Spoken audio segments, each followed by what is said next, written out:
အရိယာပုဂ္ဂလိမြတ်တစွာထိုင်ပြီးတော့အာယုန်တစ်ပါးစိတ်မသွားစီပဲနဲ့တရားတော်ကိုနာယူနိုင်ကြပါပြီယနေ့သာသနာတော်နှစ်2550ပြည့်နှစ်ကောဇာတက္ကရာ1368ခု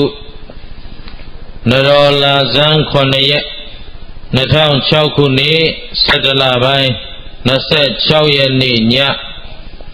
ကျေးဇူးတော်ရှင်ဧကမဟာပန္တိတမိုးကုတ်ဆရာတော်ဘုရားကြီးဤတရားဌာနဖားကန့်မြို့နယ်လုံးခင်းကြီးရွာအမေရိကန်ယာမပရိယတ္တိစာသင်တိုက်တော်ကြီးအတွင်ရှိလောကပါဠဓမ္မဗိမာန်တော်ကြီး၌အမေရိကန်ယာမကျောင်းတိုင်းဆရာတော်ဘုရားကြီးနှင့်တကွဖားကန့်မြို့နယ်ဂောစကံအတွင်တရင်သုံးနေထိုင်တော်မူကြကုန်သောဘုရားမှုရှိသောသံဃာတော်ရှင်သူမြတ်အပေါင်းတို့အားဥထိပ်ပန်ဆင်လျက်မြို့မိမြို့ဖလူကြီးမင်းများအားအမှုထား၍ဖားကန့်ကျောက်ဝိုင်းမိသားစုနှင့်မြို့နယ်သူနယ်သားအပေါင်းအားလုံးတို့နှင့်တကွလုံခင်းကြီးရွာဥက္ကဋ္ဌဦးနေမျိုးစော်တို့ဦးနေမျိုးစော်နှင့်အတူသာသူရွာသားအပေါင်းတို့မှစုပေါင်းဆင်ရင်ကျင်းပပြုလုပ်အပ်သောဓမ္မဘူဇနိယအခါကာလတရားတော်နာကြွရောက်လာကြသောယောဂီသူတော်စင်များအားလုံးစိတ်ချမ်းသာခြင်းကိုယ်ဤကျမ်းမာခြင်းပြည့်စုံစွာနဲ့ဦးဇင်းတို့ဟောပြောပြသမဲ့သစ္စာတရားများကိုနာလဲနာနိုင်ကြပါစေနာတဲ့အတိုင်းလဲသိကြပါစေသိတဲ့အတိုင်းလဲဒီဘဝဒီခန္ဓာမစွန့်ကြခင်သန္တရာဒုက္ခလက်ဆသိမ့်နိုင်သောပုဂ္ဂိုလ်သူပုဂ္ဂိုလ်မြတ်များဖြစ်ကြပါစေလို့ရှေးဥစွာမေတ္တာပို့သပေးလိုက်ပါတယ်နော်သစ္စာတရားတော်တို့ကိုဟောကြားရာ၌သိရမှန်ကမကြံရအောင်လုံးဝဆုံးလင်းအကုန်အစင်သိမြင်တော်မူသောသဗ္ဗညုတဉာဏ်တော်ရှင်ဗုဒ္ဓံမြတ်စွာဘုရားသခင်ကိုယ်တော်မြတ်ကြီးဤဂုဏ်တော်ကျေးဇူးတော်မြတ်စွာဘုရားသခင်ကိုယ်တော်မြတ်ကြီးကောင်းစွာဟောကြားဆုံးမတော်မူခဲ့၍ဆုံးမတော်မူသည့်အတိုင်းလိုက်နာကျင့်ဆောင်သောပုဂ္ဂိုလ်အပေါင်းတို့အားကျင့်ဆောင်သူတို့အလျောက်အခါလင့်သောအကျိုးကျေးဇူးအထူးတို့ကိုပေးစီတတ်သောဓမ္မတရားတော်မြတ်တို့ဤဂုဏ်တော်ကျေးဇူးတော်မြတ်စွာဘုရားသခင်ကိုယ်တော်မြတ်ကြီးအဆုံးအမဓမ္မဒေသနာတော်တို့အား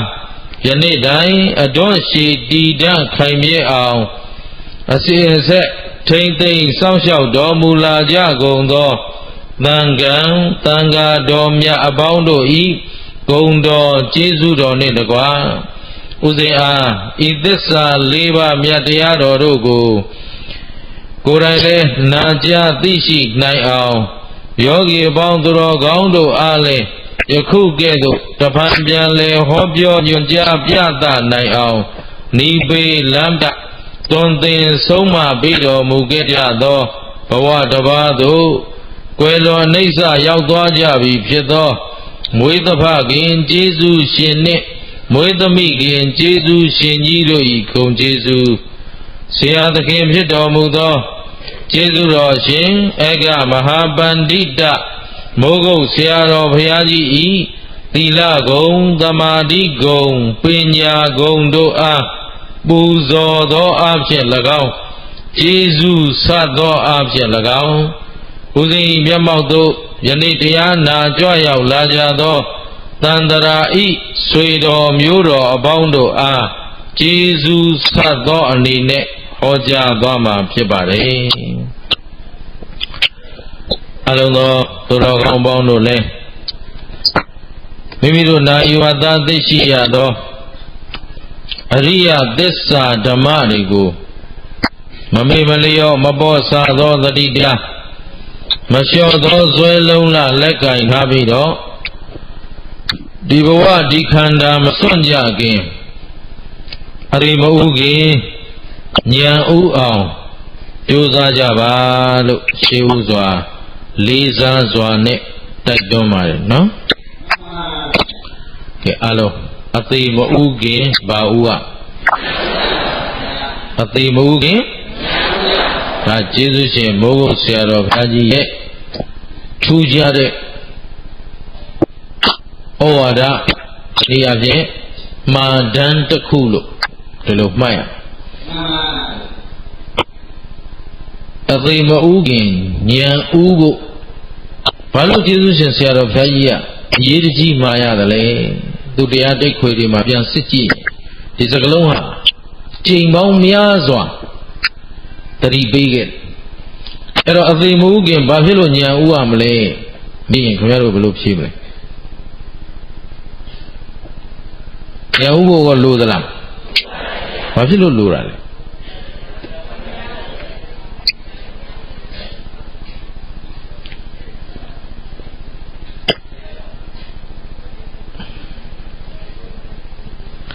ဦးဇင်းတို့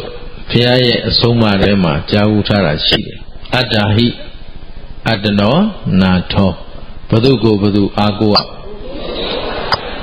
ကိုဆိုတော့ကိုလို့ပြောတော့ဒီကိုဆိုတဲ့ဟောဒီခန္ဓာကြီးကိုအာကိုလို့ပြောတာလားဒီယုတ်ကြီးကိုအာကိုခိုင်းတာလားဒါဖြင့်ဒီနာကိုအာကိုခိုင်းတာလားဒါဖြင့်ဘာအာကိုခိုင်းတာအဲဒီမှာရှိပေါ်လာတယ်အတ္တဟိအတ္တနောနာထောဘုရားပြောခဲ့တဲ့စကားတက်ရိုက်ဘာသာပြန်ရင်တော့ကိုယ်ဘာသာအယူဆနဲ့ပေါ့လေဒါကလည်းအယူဆလို့ပြောတာပါအဲ့တော့စာရိပုတ္တမှာရှိတယ်ပါဠိတစ်ချက်အနက်10တွေဆိုတော့ပါဠိကအနက်တွေများလွန်းလို့10မျိုးလောက်ပြန်လို့ရတယ်ဒီလိုလားဆိုတော့မဟုတ်ပါဘူးပါဠိတော်စကားလုံးရဲ့အနက်အဓိပ္ပာယ်ကသူပြောရင်းအဓိပ္ပာယ်ကတော့တစ်မျိုးပါပဲသို့တော့နားလည်အောင်မိမိတို့ဘာသာအလိုက်ဘာသာပြန်ကြတဲ့အခါမှာတတ္တဝါတွေနားလည်အောင်ကိုယ်လူမျိုးတွေနားလည်အောင်အဓိပ္ပာယ်ဖွင့်ဆိုချက်တွေအမျိုးမျိုးပြုပြင်ပြောင်းလဲပြီးဆိုရတော့အနက်10တွေဖြစ်သွားတယ်အဲ့ဒီမှာအဲ့ဒီအနက်10တွေကိုကိုယူခြင်းသလိုယူကိုကောက်ခြင်းသလိုကောက်ပြီးကိုကြိုက်သလိုလှုပ်လိုက်ရင်အမှန်ဖြစ်မလားမဖြစ်နိုင်ဘုရားကခန္ဓာပေါ်မှာသူကချီးမွမ်းတဲ့တရားဟောတာလားခန္ဓာရဲ့အပြစ်တွေဟောတာဘယ်သူကဟောတာဘုရားကခန္ဓာရဲ့ဘာဟောလဲဘာဖြစ်လို့အပြစ်တွေဟောတာလဲ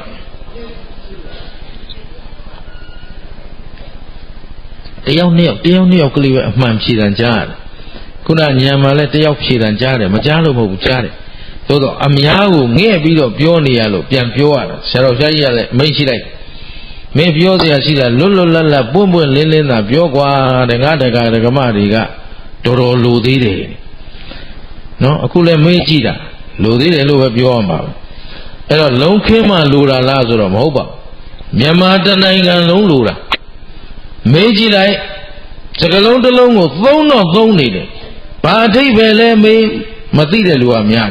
ဘာကြောင့်လဲမေးမသိတဲ့လူကများဒါတော်ကောင်းတို့ဦးဇင်းတို့ရဲ့ဘဝအဲ့ဒါလို့မသိတာများနေရဲ့အဓိပ္ပာယ်ရှိပါမလားလူဖြစ်ကျိုးနှပ်ပါမလားအေးအဲ့တော့ဘုရားရှင်ကိုယ်တော်မြတ်ကြီးခန္ဓာရဲ့အပြစ်ဟောရတာကခန္ဓာမှာကောင်းခွဲကိုမရှိလို့အပြစ်ကြီးဟောရတာဟုတ်ပြီနော်တော့အပြစ်ကိုဘာလို့များများပြရသလဲဆိုတော့ခမည်းတော်ကျွတ်တို့ကတသံတရားလုံးဟောဒီခန္ဓာအပေါ်မှာตายရသလားမตายရဘူးလားရောက်ရဘဝရောက်ရခန္ဓာကိုဘာဖြစ်လဲခွေးရလဲခွေးဘဝကိုနတ်ကလည်းနတ်ဘဝကိုနွားကလည်းနွားဘဝကိုနွားတွေသွားမေးသေးခြင်းသလားဆိုရင်မသေးခြင်းဘူးဘယ်လိုကျွတ်တော့ဘာဖြစ်နေတာလဲတကယ်တော့ตายရစရာကြီးလားနှိမ့်ဆက်နေတဲ့ခန္ဓာလားဒုက္ခသပိလနာထောကိညာပုဂ္ဂိုလ်ခင်ညာပုဂ္ဂိုလ်ကိုညာတာမဖက် အမြဲနှိမ့်ဆက်တတ်တဲ့သဘောခန္ဓာဆိုတာနှိမ့်ဆက်တယ်ခန္ဓာဆိုတာဘာဖြစ်လဲခုမွေးလာကြတဲ့ခင်ဗျားတို့ဒီခန္ဓာအကျိုးခံစားနေရတာလားခန္ဓာကိုပြုစုနေရတာလားအမေတို့ကျတောက်ရတဲ့အချိန်ကစပြီးတော့တခါတည်းကျင်ကြီးကျင်ငယ်အလေးလေးနဲ့ပြုစုလာလိုက်ရတာဒီနေ့ဒီချိန်မပြုစုရတဲ့ပုဂ္ဂိုလ်ဘယ်ချိန်ထိပြုစုရမှာဒီခန္ဓာတော့သေတဲ့အထိပဲသေပြီးရင်နောက်တစ်ခန္ဓာရရင်နောက်ခန္ဓာအတွက်ဆက်ပြီးပါလို့အောင်ကံကြည်သံပြုစုတာပြုစုရတဲ့သူကငါတို့အတွက်ကောင်းကျိုးနုပြိုလန်းဆန်းအားအင်ပြည့်ဖြိုးလာတာလားအိုမင်းရင့်ရော်လာတာလားကဲကြွေးကြိုးမွေးကြိုးနိုင်ရလားဒါဖြင့်ဒီခန္ဓာဆိုတာဒီချမ်းသာပေးတာလားဆင်းရဲပေးတာလားပိလနထနှိမ့်ဆက်တတ်တဲ့သဘောဟုတ်ပြီနော်သင်္ကတတပြုပြင်နေရတဲ့သဘောဘာလို့နေရလဲခန္ဓာကြီးကအမြဲတမ်းမဖြစ်နေတယ်ပြုပြင်နေရတယ်တန်တာပဋ္ဌလောင်မြိုက်ချင်းခံရတဲ့သဘောဘာလဲကိလေသာမိဒုက္ခမိတို့ဤညီညီတောက်လောင်အမြဲခံနေရသောအ내သဘောစီ၎င်းဟောခန္ဓာကြီးဟာဇာတိဇရာဗျာတိမရဏမိတွေလောင်မနေဘူးလားကိုစမ်းကြည့်ဘယ်လောက်ရသည်ဟုတို့အေးနေကိုခန္ဓာကိုယ်လေးကဘာဖြစ်တော့ပူးနေတယ်အဲ့ဒါလောင်နေတာအဲ့ဒီအပူမီးကြောင့်တရက်ပြိုလာသလားအိုလာသလားအိုပြီးရင်နာမယ်နာပြီးရင်ဒီမီးရပဲလောင်သွားတာပဲရှင်းတယ်နော်ဒါရလားဆိုတော့တနေ့ပြန်ကြည့်လိုက်တော့လေတောကမီးတွေရောမလောင်လားပရိဒေဝမီးတွေရောလောဘဒေါသမောဟမီးတွေရောဩဒါဖြင့်ဒါဒီခန္ဓာကြီးကဘာဖြစ်နေတဲ့ခန္ဓာလဲလောင်မြိုက်နေတဲ့ခန္ဓာမီးလောင်နေတဲ့ခန္ဓာဘာဖြစ်နေလဲရှင်းသလားတနေ့အိုးသွားကြလာကြလုံခင်းကလူကဖားကန်သွားဖားကန်ကလူကလုံခင်းလာဟိုးဗါလဲစိတ်မူသွားလို့သွားဘာလို့ကြလို့ဆိုတော့ဒါလောဘမီးလောင်လို့ပတ်ပြေးနေကြတာဟမ်ဘောပါလားမီးလောင်ပြင်းကြီးထဲမှာဟိုးဗျခင်ဗျားတို့ရှင်းသလားတဲ့ထဲမှာဗာမီးတွေလောင်တယ်လောဘမီးဒေါသမီးမောဟမီးတောကပရိဒေဝဒုက္ခဒေါမနသမီးတွေမလောင်လားအေးအဲ့ဒါအခုခင်ဗျားတို့ဒါမီးလောင်ပြင်းတဲ့ခဏယုံထွက်လာတာတရားပွဲဆိုတာမီးလောင်တဲ့နေရာလားမီးငိမ့်တဲ့နေရာလားအေးလုံခင်းရွာတဲ့ဒီမှာဝင်လာတဲ့ခါကျတော့အိုးလမ်းမှာပေါ်လူတွေများလိုက်တာလူတော်စီးတယ်နော်ဆိုစီးတယ်ဒါပေမဲ့ဓမ္မယုံနဲ့ရောက်လာတော့အပြင်ကလူလောင်မရှိဟမ်အဲ့လိုပြန်ကြည့်လိုက်တော့ဩမီးလောင်ခြင်းတဲ့လူနဲ့မီးငိမ့်ခြင်းတဲ့လူဘယ်တင်းကများနေလို့ရှင်းတတ်ကြလားအခုခင်ဗျားတို့ခန္ဓာဘာဖြစ်ခံနေရတော့ကဲအဲ့ဒါသိတဲ့ဘဝမှာငြိမ့်တတန်တရားလုံးကလောင်လို့လောင်နေမှန်းကိုမသိတာပါခေါ်လဲဟောအဲ့ဒီကစတာပဲတို့တန်တရားကဟမ်ဘယ်ကစလဲသိသလားမသိဘူးလားဘသူအကြောင်းမသိတာတော့ခန္ဓာအကြောင်းရှင်းပြောရင်ကိုယ်အကြောင်းကိုရှင်းတတ်ကြလားတဏ္ဍပဋ္ဌပြီးတော့ဝိပရိနာမထဆိုတာငကိုခန့်ခိုင်မတည်နိုင်မဲ့အမြဲရိမ့်ရိုင်ပြိုကွဲပြက်စီးနေတဲ့သဘောတဲ့ဆိုတော့ဒုက္ခန္ဓာကြီးကငကိုကလေးကရင်ခိုင်ခန့်ခြင်းအမေဝမ်းကောင်းကလေးကကျွတ်လာကလေးကရင်တဖြည်းဖြည်းတိုးတက်လာတာလားပြက်စီးလာတာနုပြိုနေတဲ့လန်းဆန်းနေတဲ့နုနေတဲ့ရုပ်ကလေးတွေကတဖြည်းဖြည်းရင့်လာတယ်ဆိုတာဘာဖြစ်တော့အိုရာပဲရှင်းသလားဒါဖြင့်ဒီထဲမှာမအိုသေးတဲ့လူဒါမှမဟုတ်အိုရာကမနေ့ကပြောခဲ့တယ်နော်မနေ့ကဗာတရားဟောခဲ့တော့နောက်မကြစီနဲ့ဘာဖြစ်တယ်အိုရာကနာယာမရောက်ခင်အိယာဖျာကမလဲခင်လောက်ကြမပြောခဲ့ဘူးလားအဲ့တော့ဟောဒီခန္ဓာအကြောင်းကိုသိတဲ့ပုဂ္ဂိုလ်ဟာခန္ဓာအပေါ်မှာခင်အောင်မလားမခင်ရင်သမုဒိယသစ္စာလားမလားသမုဒိယသစ္စာမလားရင်ဒုက္ခရအောင်မလားတန်တရားတစ်ခွင်မှာတို့သမုဒိယလှုပ်လို့သမုဒိယအလုတ်သမားသမုဒိယလှုပ်လို့ဘာဖြစ်တော့သမုဒိယသာကင်းရင်ဒုက္ခရှင်းမရှင်းအဲ့တော့သမုဒိယကင်းဖို့ဆိုတာလဲဘာရှိမှကင်းမှာဉာဏ်ရှိမှဆိုတော့ ဉာဏ်ကလည်းဒီဘသူအကြောင်းသိရမှာတော့မေးခန္ဓာအကြောင်းတကယ်အရင်ကခင်တွယ်နေတာဘသူခန္ဓာတော့ကိုယ်ခန္ဓာကိုခင်တွယ်နေတာအဲ့ဒီခင်တွယ်ရာကစတာပဲငါရှိတော့ငါသားသမီးလည်းရှိလာတယ်ငါရှိတော့ငါဥစ္စာလည်းဟောအဲ့တော့ငါဥစ္စာထင်ပြီးတော့ပိုင်လိုက်မယ်ထင်ပြီးလိုက်ရှာဖွေပြီးတော့မနေကြဘူးလားဒါမို့လောကမှာခင်ဗျားတို့ကျုပ်တို့ယက်တည်နေကြတာတဲ့လောကကြီးကိုဖွဲ့စည်းထားတာတရားနှစ်ပါးပဲရှိတယ်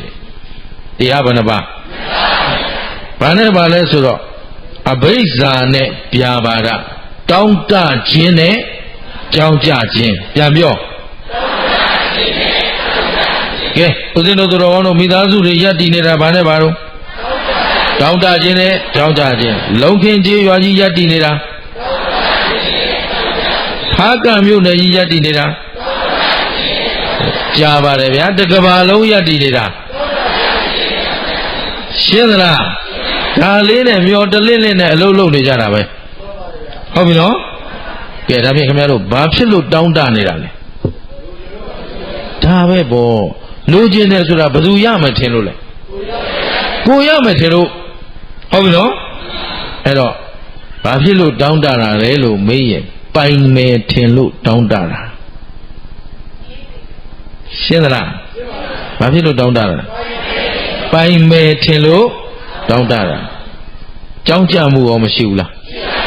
မရှိတော့တောင်းတတယ်ဂိုင်းခင်ဗျားတို့ဟာမရှိတော့ရှိအောင်ရှားရတယ်ရှိပြီးတော့ဘာလို့လို့ဆိုတော့မရှိတောင်းတဘယ်ဟာကောင်းတော့ဘယ်ဟာမှမကောင်းတော့စွန့်နိုင်သလားဆိုတော့ဂိုင်းဘယ်လိုကြဘာလို့မစွန့်နိုင်တာလဲဉာဏ်ကိုမရှိလို့ဘာဖြစ်လဲရှင်းသလား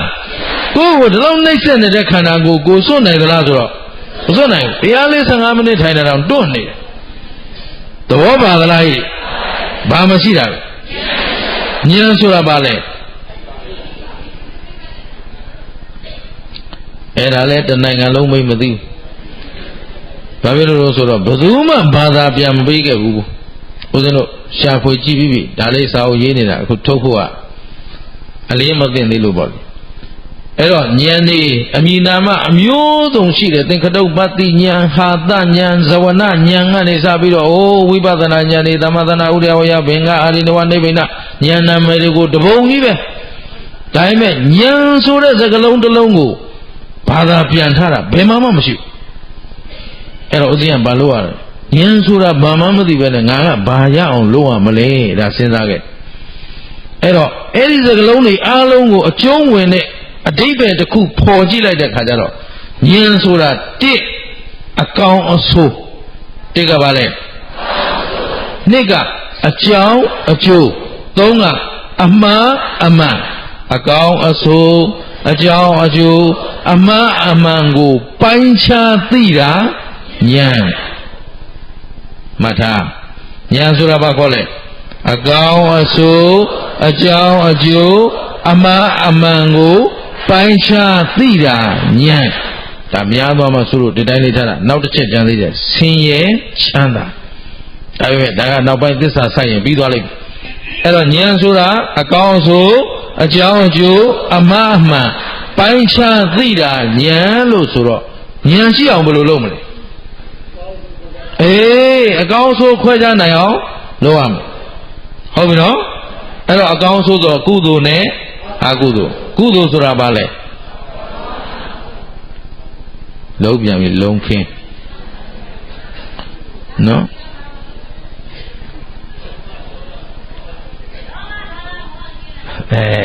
ဟုတ်အဲ့လိုလေးတော့နည်းနည်းတော့လောက်ကြအောင်ဖားကံမြို့နယ်ဒီနေ့နောက်ဆုံးပွဲနော်ဖားကံမြို့နယ်မှာဦးဇင်းတို့ဒီနေ့ကြောက်ဝိုင်းမိသားစုနဲ့မြို့နယ်သူမြို့နယ်သားများရဲ့တောင်းပန်လျှောက်ထားချက်အရာဒီမှာလာခဲ့တာဒီနေ့တရားပွဲနောက်ဆုံးပဲဒီ17ရက်ပြီးရင်ဦးဇင်းတို့ပြန်ရမယ်အဲ့တော့နောက်ဆုံးနေ့မို့လို့အရေးကြီးတာလေးတွေကိုပြန်ကောက်ပေးနေတာအဲ့တော့ကောင်းမှုမကောင်းမှုအကောင်းနဲ့အဆိုးဆိုတာ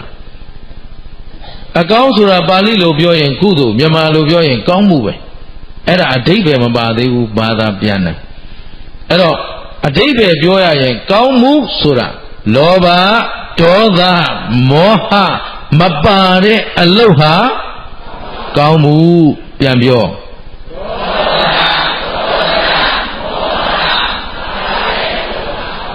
အဲ့ဒါကုသိုလ်ပဲကောင်းမှုဆိုတာကုသိုလ်ကုသိုလ်ဆိုတာကောင်းမှုပဲဟုတ်ပြီနော်ဘာမပါတဲ့အလုပ်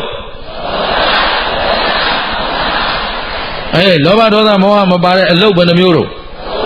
ဘာလဲလဲကာယကံဝစီကံမနောကံဟောအေးလို့ထင်တယ်နည်းနည်းထုံထုံထိုင်းတိုင်းဖြစ်လူတွေမဟုတ်ဘူးစက်ကပါထုံကျင်းနေပြီကအော်မှရတော့တာနော်အဲ့တော့လောဘဒေါသမောဟမပါတဲ့အလုပ်ဘယ်နှမျိုးလဲဘာလဲလဲကာယကံဝစီကံမနောကံမှတ်မိပြီနော်ဒါဖြင့်လောဘဒေါသမောဟပါတဲ့အလုပ်ဆိုရင်အကုသိုလ်မကောင်းမှုဖြစ်မယ်အဲ့ဒါအကောင်းဆိုးဝေဖန်တယ်နောက်တစ်ခုကအကြောင်းနဲ့အကျိုးနောက်တစ်ခုကဘာလဲအကြောင်းနဲ့အကျိုးဆိုတော့တို့မှာဒီဘဝဒီခန္ဓာကြီးရလာကြတဲ့ကရင်စားဝတ်နေရေးဖြည့်ရှင်းပြီးတော့မနေရဘူးလားအဲ့တော့စားရေးဝတ်ရေးနေရေးအတွက်ဥစ္စာဒနာမလိုဘူးလားကျမ်းမာရေးကောင်းဖို့မလိုဘူးလားအန္တရာယ်ကင်းဘေးရှင်းဖို့မလိုဘူးလားဟုတ်ပြီနောက်စိတ်ချမ်းသာကိုယ်ချမ်းသာရှိဖို့အဲ့မှာအပိုင်း၃ပိုင်းရှိဥစ္စာဒနာယာသူဂုံသိမ်ပြည့်စုံမှုကတစ်ပိုင်းနောက်ကျမ်းမာနဲ့အန္တရာယ်ကင်းဘေးရှင်းမှုကတစ်ပိုင်းဟုတ်ပြီနော်နောက်ကိုယ်ချမ်းသာစိတ်ချမ်းသာနေနိုင်ဖို့ကတစ်ပိုင်းအပိုင်းဘယ်နှပိုင်းတို့သုံးသားမှာတစ်သက်လုံးတို့လုံနေတာဒီကိစ္စ300အတွက်လုံနေတာဟုတ်ပြီနော်သို့တော့လောက်တာလုံနေကြတာဒီလိုရည်ရွယ်ချက်ရှိသလားဆိုရှိပါဘူးလုံရိုးလုံစင်မို့လို့ရမ်းလုံနေတာရှင်းသလားဟိကြည်ရောကျင်တတ်သလားဘယ်သူမှသတ်မှတ်ချက်မထားဘူးဥစ္စာဒနာအတွက်လည်းမစင်စားပါဘူးရှားတာရှားနေတာရရင်သုံးမယ်ဖြုံးမယ်ကျမ်းမာရေးအတွက်ကောနေကောင်းလုံးမယ်မကောင်းလို့မကောင်းသလိုနေလိုက်ဟုတ်ကဲ့လားဥစ္စာဒနာမှာလည်းအကြောင်းရှိတယ်လောကမှာဥစ္စာဒနာပြည့်စုံသူရှိသလိုမပြည့်စုံသူလည်းရှိတယ်ပေါ်များသူရှိသလိုရှားပါသူလည်းရှိတယ်လောကမှာယာတုဂုံသိမ်ပြည့်စုံတဲ့လူရှိသလိုယာတုဂုံသိမ်မရှိတဲ့လူလည်းရှိတယ်အမျိုးမျိုးကွဲပြားပြီးမနေဘူးလားအဲ့တော့အဲ့ဒီဥစ္စာဒနာယာတုဂုံသိမ်ရှိခြင်းမရှိခြင်းရဲ့အကြောင်းရင်းပါလဲလို့ဆိုရင်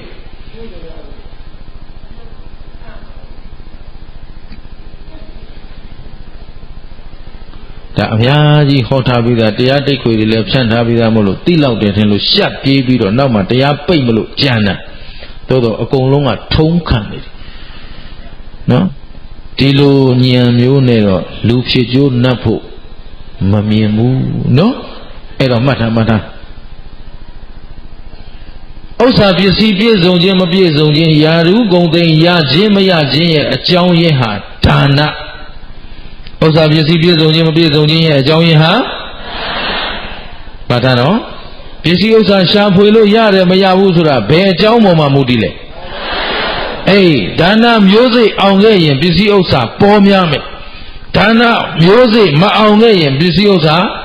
ရှားပါမယ်ဘယ်တင်းမှသွားမမေးနဲ့ဘယ်သူမှမအောင်ဖော်နိုင်ဘူးဘုရားပြောထားတယ်မင်းဒါနမျိုးစိတ်ရှိရင်ဥစ္စာရှာလို့ရမယ်ဒါနမျိုးစိတ်မရှိရင်ဥစ္စာရှာလို့မရဘူးဖြတ်ချင်တဲ့လောက်ဖြတ်တိုင်းရှုပ်ရှင်းသလားခေါင်းလို့လည်းမရလောင်းလို့လည်းမရကြည်နေတယ်နော်ဘာမရှိလို့လဲဒါနမျိုးစိတ်မရှိလို့အဲ့တော့ဘယ်သူတွေဖြတ်လိုက်တာတောင်းကြောက်ကလေးဝယ်လို့တာသိန်းများစွာရသွားတယ်ဒီလိုများငါတို့ရမလားဆိုတော့ကိုယ်ဒါနမျိုးစိတ်ရှိမှရမှာဒါနမျိုးစိတ်မရှိရင်ဦးဇင်းတို့မိုးကုတ်မြို့မှာကောအခုဖားကတ်မြို့မှာကောတာရကတွေအများကြီးရှိတယ်မိုးကုတ်မှာဘာတစ်ခုမှမလုပ်ရဘဲနဲ့အလိုလိုချမ်းသာသွားတာတွေတပုံကြီးရှင်းတယ်နော်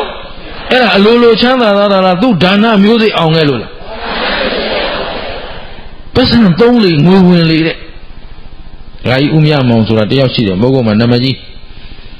သူကဟိုးမူးခစ်ပဲခစ်ကြရသူ့အမေကတနေ့ကိုမုံဘိုး1000ပေးတယ်အဲ့ဒါကိုအောင်သုံးတယ်သူပတ်စံသုံးလေနောက်ကဝင်လေပဲတဲ့ကဲဘာအောင်ခဲ့လားရှင်းတယ်နော်ကဲဥစ္စာပစ္စည်းနဲ့ပတ်သက်လာရင်အကြောင်းရင်းပါလဲဒါနဒါမို့စီးပွားရှာမကောင်းရင်ငါအလှဒါနဘာလို့ရမလဲကြံထားအိမ်ရှိရေဦးစင်တည်ရမလားဟုတ်ပြီနော်ဘာမှမတတ်နိုင်ရင်ဖြိုချင်းတုတ်ကလေးဝယ်ပြီးတော့မှကလေးတွေဝေးလိုက်အဲ့ဒါအယောင်းဝယ်မကောင်းရင်မှတ်ထားအဲ့ဒါရေတရားပဲသဘောပါသလားဟဲ့အဲ့တော့ဥစ္စာပစ္စည်းကဘာနဲ့မှရတယ်ဒါနမျိုးစိအောင်မှရတယ်အဲ့တော့ပစ္စည်းဥစ္စာပေါများခြင်းရင်ဘာများများလို့ရှင်းတတ်သလားကောင်းပြီအန္တရာယ်ကင်းခြင်းဘေးရှင်းခြင်းသူတော်ကောင်းတို့အလိုရှိမရှိအနာယောဂကင်းတာရောအလိုမရှိဘူးလားတချို့ကအနာယောဂကင်းတယ်တချို့ကအနာယောဂမကင်းဘူးအနာယောဂပေါ်တဲ့လူရောမရှိဘူးလားအဲ့ဒီအနာယောဂများခြင်းနည်းခြင်းအန္တရာယ်ကင်းခြင်းမကင်းခြင်းရဲ့အကြောင်းရင်းကသီလအဲ့တော့အကြောင်းမှန်ကိုသိရမယ်အဲ့တော့ကိုယ့်အကူသီလမကောင်းလို့ယောဂရနေတာကိုဘယ်သူကပဲပြုစားသလိုလို့ဘေးအိမ်ကပဲမနာလို့လှုပ်သလိုလို့သဘောပါလားဟိအနာယောဂရဲ့အကြောင်းရင်းဟာပါလေသီလမှတ်ထားမသိမချင်းရှင်းတယ်နော်ဘယ်ကြားမြင်မှမမေးနဲ့ကျွန်တော်သားလေးဘာလို့အသက်တိုးသွားလဲဆိုသီလမကောင်းလို့အသက်တိုးသွားတာရှင်းလားနောက်ကိုယ်စိတ်နှစ်ပါးချမ်းသာခြင်းကိုယ်တော်ကောင်းတို့ကိုရောစိတ်ပါချမ်းသာခြင်းအလိုရှိသလားမရှိဘူးလားတတ္တဝါတိုင်းချမ်းချမ်းသာသာမနေကြဘူးလားအဲ့တော့ကိုရောစိတ်ပါချမ်းသာဖို့ဆိုတာပစ္စည်းဥစ္စာပြည့်စုံတိုင်းချမ်းသာသလားယာဓုကြီးတိုင်းကောဂုံရှိတိုင်းကောဒါဖြင့်ချမ်းသာခြင်းအစစ်အမှန်ကိုသိဖို့မလိုဘူးလားကိုရောစိတ်ပါချမ်းသာခြင်းရဲ့အကြောင်းရင်းဟာဘာဝနာကိုယ်စိတ်နှစ်ပါးချမ်းသာခြင်းရဲ့အကြောင်းရင်းဟာဘာဝနာအလုတ်အာမထုတ်ဖူးပဲဘာဝနာအလုတ်အာမထုတ်ဖဲနဲ့ဘယ်သူမှစိတ်လည်းမချမ်းသာဘူးရှင်းသလားဘယ်သူမှဆိုတော့ဘာဝနာအလုတ်မလုပ်ရင်ဘုန်းကြီးတွေရောချမ်းသာမလားကိုယ်တွေ့ပြောတာကိုယ်တွေ့ဘုသူမင်္ဂလာတို့ဘာဝနာအလုတ်မလုပ်ဘူးဆိုဟိုသူအတွက်ပူရယောဂီတွေအတွက်ပူရသွားရေးလာရေးပူရစားရေးတောက်ရေးပူရဒီနေ့ကျောင်းမှာယောဂီတွေကျွေးနေရတာနဲတာမဟုတ်ဘူးအမြဲတမ်းယောဂီဆိုရင်ဒါ90လုံသမားနဲ့ဆို80စခန်းဝင်ရက်ဆိုရင်300နဲ့900ကြားကျွေးရအဲ့တော့အဲ့ဒါလောက်ကြီးနေ့စဉ်ကျွေးဖို့ဆိုတာလွယ်သလားမလွယ်တော့ဗျာဘာဝနာမရှိရင်ခေါင်းတွေမီးတောက်တော့မယ်ရင်ဘတ်တွေပူးနေတယ်ငါယောဂီတွေဘာကျွေးရမလဲပဲပြုတ်ကျွေးရပေါင်းလဲများပြီအဲ့တော့အမေကြီးလို့တန်းတန်းမိတယ်အမေကလေငါသားမင်းပြင်းတာတဲ့ပြင်းတဲ့ကောင်ဖုံးကြီးသွားဝတ်ချီဘယ်ဒီမဲ့လူပေါင်းလူလောကမှာစီးပွားရှာတတ်တဲ့မိန်းမတစ်ယောက်ယူထားရင်ဘိန်းရှူနေလို့ရသေးတယ်ဟုတ်ဘူးလားဟုတ်ပါတယ်ဒါသိနေတာပဲဥစ္စာအဲ့တော့ဒါဒီပဲမလို့ဟိုရှမ်းပြည်ပဲရောက်ရင်လေဆိုင်နေတာလဲမိန်းမပဲမုံညင်းဆိုင်နေတာလဲမိန်းမပဲပဲပုတ်ကောက်နေတာလဲမိန်းမပဲယောက်ျားတွေဘာလို့နေဆိုဘိန်းရှူနေအမေကစောစောကကျုပ်ဒီနေရာပို့ရင်ဘလောက်စိန်ကြအခုဘုန်းကြီးဖြစ်နေမှာပဲမိန်းမယူရင်အလွန်ဆုံးကျွေးရ6ယောက်ပေါ့အခုတော့ဗျာကျွေးလိုက်ရတာတနေ့လူ200 300နော်လွယ်သလားအဲဒီမှာရင်ဘတ်တွေခင်ဗျားတို့နဲ့ကျုံနဲ့ဘယ်သူပို့ပူမယ်ထင်တော့သဘောပါသလားဟိအပူပြန်ကြအောင်မလားရှင်းတယ်နော်ကောင်းပြီအဲ့ဒါဘာမရှိရင်ပူသလိုဘာဝနာတတိနဲ့ရှိတော့ဩသဗ္ဗေတ္တကာမတကာပဲငါချိန်တန်ရင်ငါပေါ့စားချိန်တန်စားကြပေါ့ပဲချိန်တန်ပဲပေါ့ဝက်ချိန်တန်ဒီတော့မအေးဘူးလားအေးတယ်ဘုန်းကြီးဟင်းလည်းမကောင်းဘူးအေးမင်းတို့ကံပဲကုသိုလ်ရှင်မရှိရင်တော့ရှိတာနဲ့စားသဘောပါလားငါလက်တံနဲ့စားတာယောဂီတဲ့ဘာမှအခွင့်အရေးတစ်ခုပုံမယူယောဂီချင်မောင်ရေးကျွေးရင်ကျုပ်လည်းချင်မောင်ရေးစားတာပဲ ဘောပါလားဟိအေးကိုယ်စိတ်နှစ်ပါးချမ်းသာခြင်းဟာဘယ်ပေါ်မူတည်လဲအေးအဲ့ဒါအကြောင်းရင်းနောက်ကိုဘာပဲစီစစ်စီးပွားဥစ္စာမပြည့်စုံရင်ဘာကြောင့်လဲစီးပွားဥစ္စာရှာမကောင်းရင်ဒါနမျိုးစိနဲခဲ့လို့ရှင်းတယ်နော်အနာယောဂများနေရင်သီလမျိုးစိနဲခဲ့လို့သီလမကောင်းခဲ့လို့ကိုယ်စိတ်နှစ်ပါးဆင်းရဲနေရင်ဘာဝနာအသိမရှိလို့ရှင်းသလားဒါဖြင့်အသိဉာဏ်ရှိရင်အဖက်ဖက်ကပြည့်စုံအောင်လုပ်လို့ရမရဒါမို့အသိမဟုတ်ခင်ဒါမို့ဘုရားရှင်ကိုတော်မြတ်ကြီးကဇာယထဘိက္ခဝေမာပမာဒတ္ထပစ္စာဝိပရိသာရိနောအဟုဝဋ္ဌဘိက္ခဝေငါဤจิตသားတတိများတို့ဇာယထဝိပဿနာရှုကြဘာရှုကြစိတ်ရောကိုယ်ရောချမ်းသာဖို့ဆိုတာဘယ်အလုပ်ပဲရှိလဲဝိပဿနာအလုပ်ပဲရှိတယ်အဲဒါလောကဓာတ်အပေါင်းကလွတ်ဖို့ရှင်းတယ်နော်လောကဓာတ်ဘယ်နှပါးရှိတော့၈ပါးလာဘောအလာဘောရသောအရသောနေနာပတန်တဒုက္ခဒုက္ခဆင်းရဲတာချမ်းသာတာလက်ပေါ်တာမပေါ်တာမရှိလားဟုတ်ပြီချွေရနဲတာများတာဆိုတော့အဲ့တော့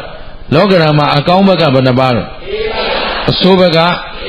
လောကဓာတ်ဆိုတာအကောင်းဆိုတာလားအဆိုးဆိုတာလားဟမ်အကောင်းကိုလောကဓာတ်ခေါ်တာလားအဆိုးလေးလောကဓာတ်ခေါ်တာလားအကောင်းရောအဆိုးရောဒါဖြင့်ကြောက်ကြီးကြောက်ကောင်းရတာလဲပါလဲလောကဓာတ်မဲဟမ်သဘောပါသလားကြောက်ကြီးကြောက်ကောင်းရတာလဲလောကဓာတ်မဲကြောက်ဖြတ်လိုက်လို့မအောင်တာလဲအပေါင်းအသင်းများတာလဲပေါင်းအသင်းမရှိတာလဲရှင်းတယ်နော်အဲ့ဒီလောကဓာတ်တွေကကိုယ်စိတ်တိုင်းကြဖြစ်နေတာလားအကြောင်းပေါ်မူတည်နေတာလားအကြောင်းကောင်းမှအကြောင်းမကောင်းရင်အဲ့ဒါလိုဘာဝနာအသိရှိနေရင်တို့ဒီလောကဓာတ်ကိုပူပင်ကြောင်းကြဖြစ်เสียရှင်းသလားဟဲ့ဒါဖြင့်လောကဓာတ်အနိုင်ယူဖို့တရားလုပ်တယ်မလုပ်တယ်အဲဒါကြောင့်ဇာယထဝိပဿနာရှုကြပစ္စာသေယာညောင်ဆောင်လျောင်းဆက်တဲ့ကာလကြမှာနောက်ခါကြမှာဝိပရိသာရိနောနှလုံးမသာယာခြင်းဖြစ်ကြကုန်သည်ဒီကနေ့ကြအခုလောဘဇောဒေါသဇောမောဟဇောနဲ့နေတရားအာမထုတ်ဘူးရင်ဒီကနေ့ရင်နမိတ်တွေလာတော့မယ်လောဘနဲ့သိရင်ပဲသွားမလဲ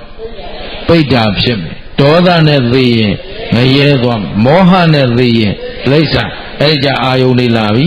အဲ့ကြမှာငရဲမိတော့ကြီးတွေလာတော့ကဲပါယူပါအော်လို့ရအောင်မလားအဲ့ဒီကြမှာဝိပရိသာရိနောမင်းတို့ကဲပါယူပါတသာစာနဲ့နှလုံးမသာယာခြင်းဖြစ်ကြကုန်သည်မာအဟုဝဋ္ဌမဖြစ်ကြစေနဲ့ဒါကြောင့်အသေးမဥခင်ခင်ဗျားတို့ကိုကဲနိုင်ယူနိုင်တာဘာပဲရှိတယ်ဒီဉာဏ်ပဲရှိတယ်ဉာဏ်မရှိရင်ဘာမှကဲလို့မရတရားလည်းမနာဘူးတရားလည်းအာမထုတ်ဘူးလို့ခေါ်ပါတယ်ဦးဇင်းတို့ကမ္မဋ္ဌာန်းဆရာဆိုပြီးတော့ဘုန်းကြီးအမေသေးတန်ဖြစ်နေလို့လာပါဦးသွားတယ်အဲ့တော့မင်းမေတရားအထုတ်ဘူးလားထုတ်ဘူးတရားနာဘူးလားမနာဘူးဒါဖြင့်ငါဘာပြောရမလဲပြောစရာရှိလားသူ့မှာဓက္ခံဉာဏ်မှမရှိဘဲနဲ့ဘာလို့ပေးလို့ရလဲဘာမှလုပ်ပေးလို့မရဘူးဒကမာကြီးတရားရှုဆိုလို့ပြောလို့ရသလားရှုမှမရှိဘူးပဲရှင်းတယ်နော်ဒကမာကြီးအာယုံပြောင်းလိုက်ဆိုတော့ရသလားဘာဖြစ်လို့မလုပ်ဘူးတော့သူ့မှာဘာမရှိဘူးလို့ခြေတက်ကလာကြီးဒါမို့ဘုရားရှင်ကိုတော်မြတ်ကြီးကအရွယ်၃ပါးမှာတပါးပါးတော့တရားအားထုတ်ရမယ်အရွယ်ဘယ်နှပါးအဲ့တော့ခုငါတို့15နဲ့16နှစ်အထိပထမအရွယ်ပေါ့ဗျာနော်ဟိုတုန်းကတော့20အစိတ်ကိုပထမအရွယ်သုံးတာခုသုံးလို့မရတော့ဘူးဘာလို့ဆို16နှစ်ဆိုရင်ယောက်ျားမိန်းမယူကုန်ကြဒီတော့15 6နှစ်ထိပါရွယ်တော့ပထမအရွယ်အဲ့ဒီ16နှစ်ကနေခု40ကျော်50တွင်းကဒုတိယရွယ်50ဟိုဘက်ကြတော့ဒီလိုမူပြောင်းသွားပြီနော်အဲ့တော့အခုအသက်ဘယ်လောက်တန်းတော့ဆိုတော့80တန်း85နှစ်တန်းဟုတ်ပြီနော်85နှစ်တန်းဆိုတာဒါကရေပုံရခြုံပြောတာဒါပေမဲ့ကုလသမဂ္ဂကတွက်ထားတဲ့ကောက်ချက်နဲ့ဆိုရင် ဘုရားတို့ကျုပ်တို့သက်က85နှစ်မရှိတော့50ပတ်ဝန်းကျင်ပဲရှိတယ်ဘယ်လောက်ပဲရှိတော့50ပတ်ဝန်းကျင်မှာများသောအားဖြင့်သေးတယ်အဲ့တော့ကဘာမှာအသေးဆုံးပြားမြသက်တမ်းကိုကြည့်ရင်35နှစ်မှသေနေတာတဲ့ဘယ်လောက်မှသေလို့ရှင်းတယ်နော်အဲ့တော့အသက်85နှစ်တန်းနဲ့တွက်ရင်တပုံပုံလိုက်ရင်အစိတ်စီပုံလိုက်ရင်အစိတ်မှာပထမအရွယ်50မှာဒုတိယအရွယ်85နှစ်မှာတတိယအရွယ်အရွယ်3ပါးမှာတပါးပါးတော့ဘယ်အလုပ်လုပ်အောင်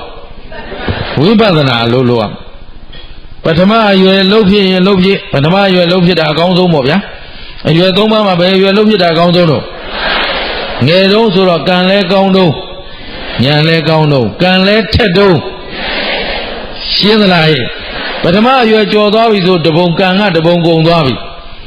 ဒုတိယအရွယ်ဆိုတော့ဒုတိယအရွယ်အလတ်တန်းစားဉာဏ်ပထမအရွယ်မလုပ်ဖြစ်ရင်ဘယ်အရွယ်လုပ်ဒုတိယအရွယ်မှမလုပ်ရင်တတိယအရွယ်ဒီအရွယ်3ပါးတပါးပါးမှမလုပ်ဖြစ်ပဲသေကံနိကြမှာကဲပါယူပါအော်လို့ရှင်းတယ်နော်လုတ်တဲ့เจ้าကိုဘုရားရှင်ကိုတော်မြတ်ကြီးဥပမာပေးပြီးတော့ဟောထားခဲ့တာရှိတယ်အဲ့ဒါဘာလဲဆိုတော့ဇတ်တော်တစ်ခုနဲ့ပမာပြုပြီးတော့ယဟန်လေးတစ်ပါးကိုအကြောင်းပြုပြီးဟောထားခဲ့တယ်အရိန္ဒမနဲ့သောနကဘာလဲလဲဘုရားရှင်ကိုတော်မြတ်ကြီးကချက်သားတို့တဲ့ငါလည်းမသိခင်ကမိုက်ခဲ့တယ်ကွာတဲ့အဲ့ဒီမိုက်ခဲ့ပုံကလေးလောကမှာအသိဉာဏ်ပညာမရှိဘူးဆိုရင်ကိုယ်ဘဝကိုတန်ဖိုးရှိအောင်နေတတ်ပါမလား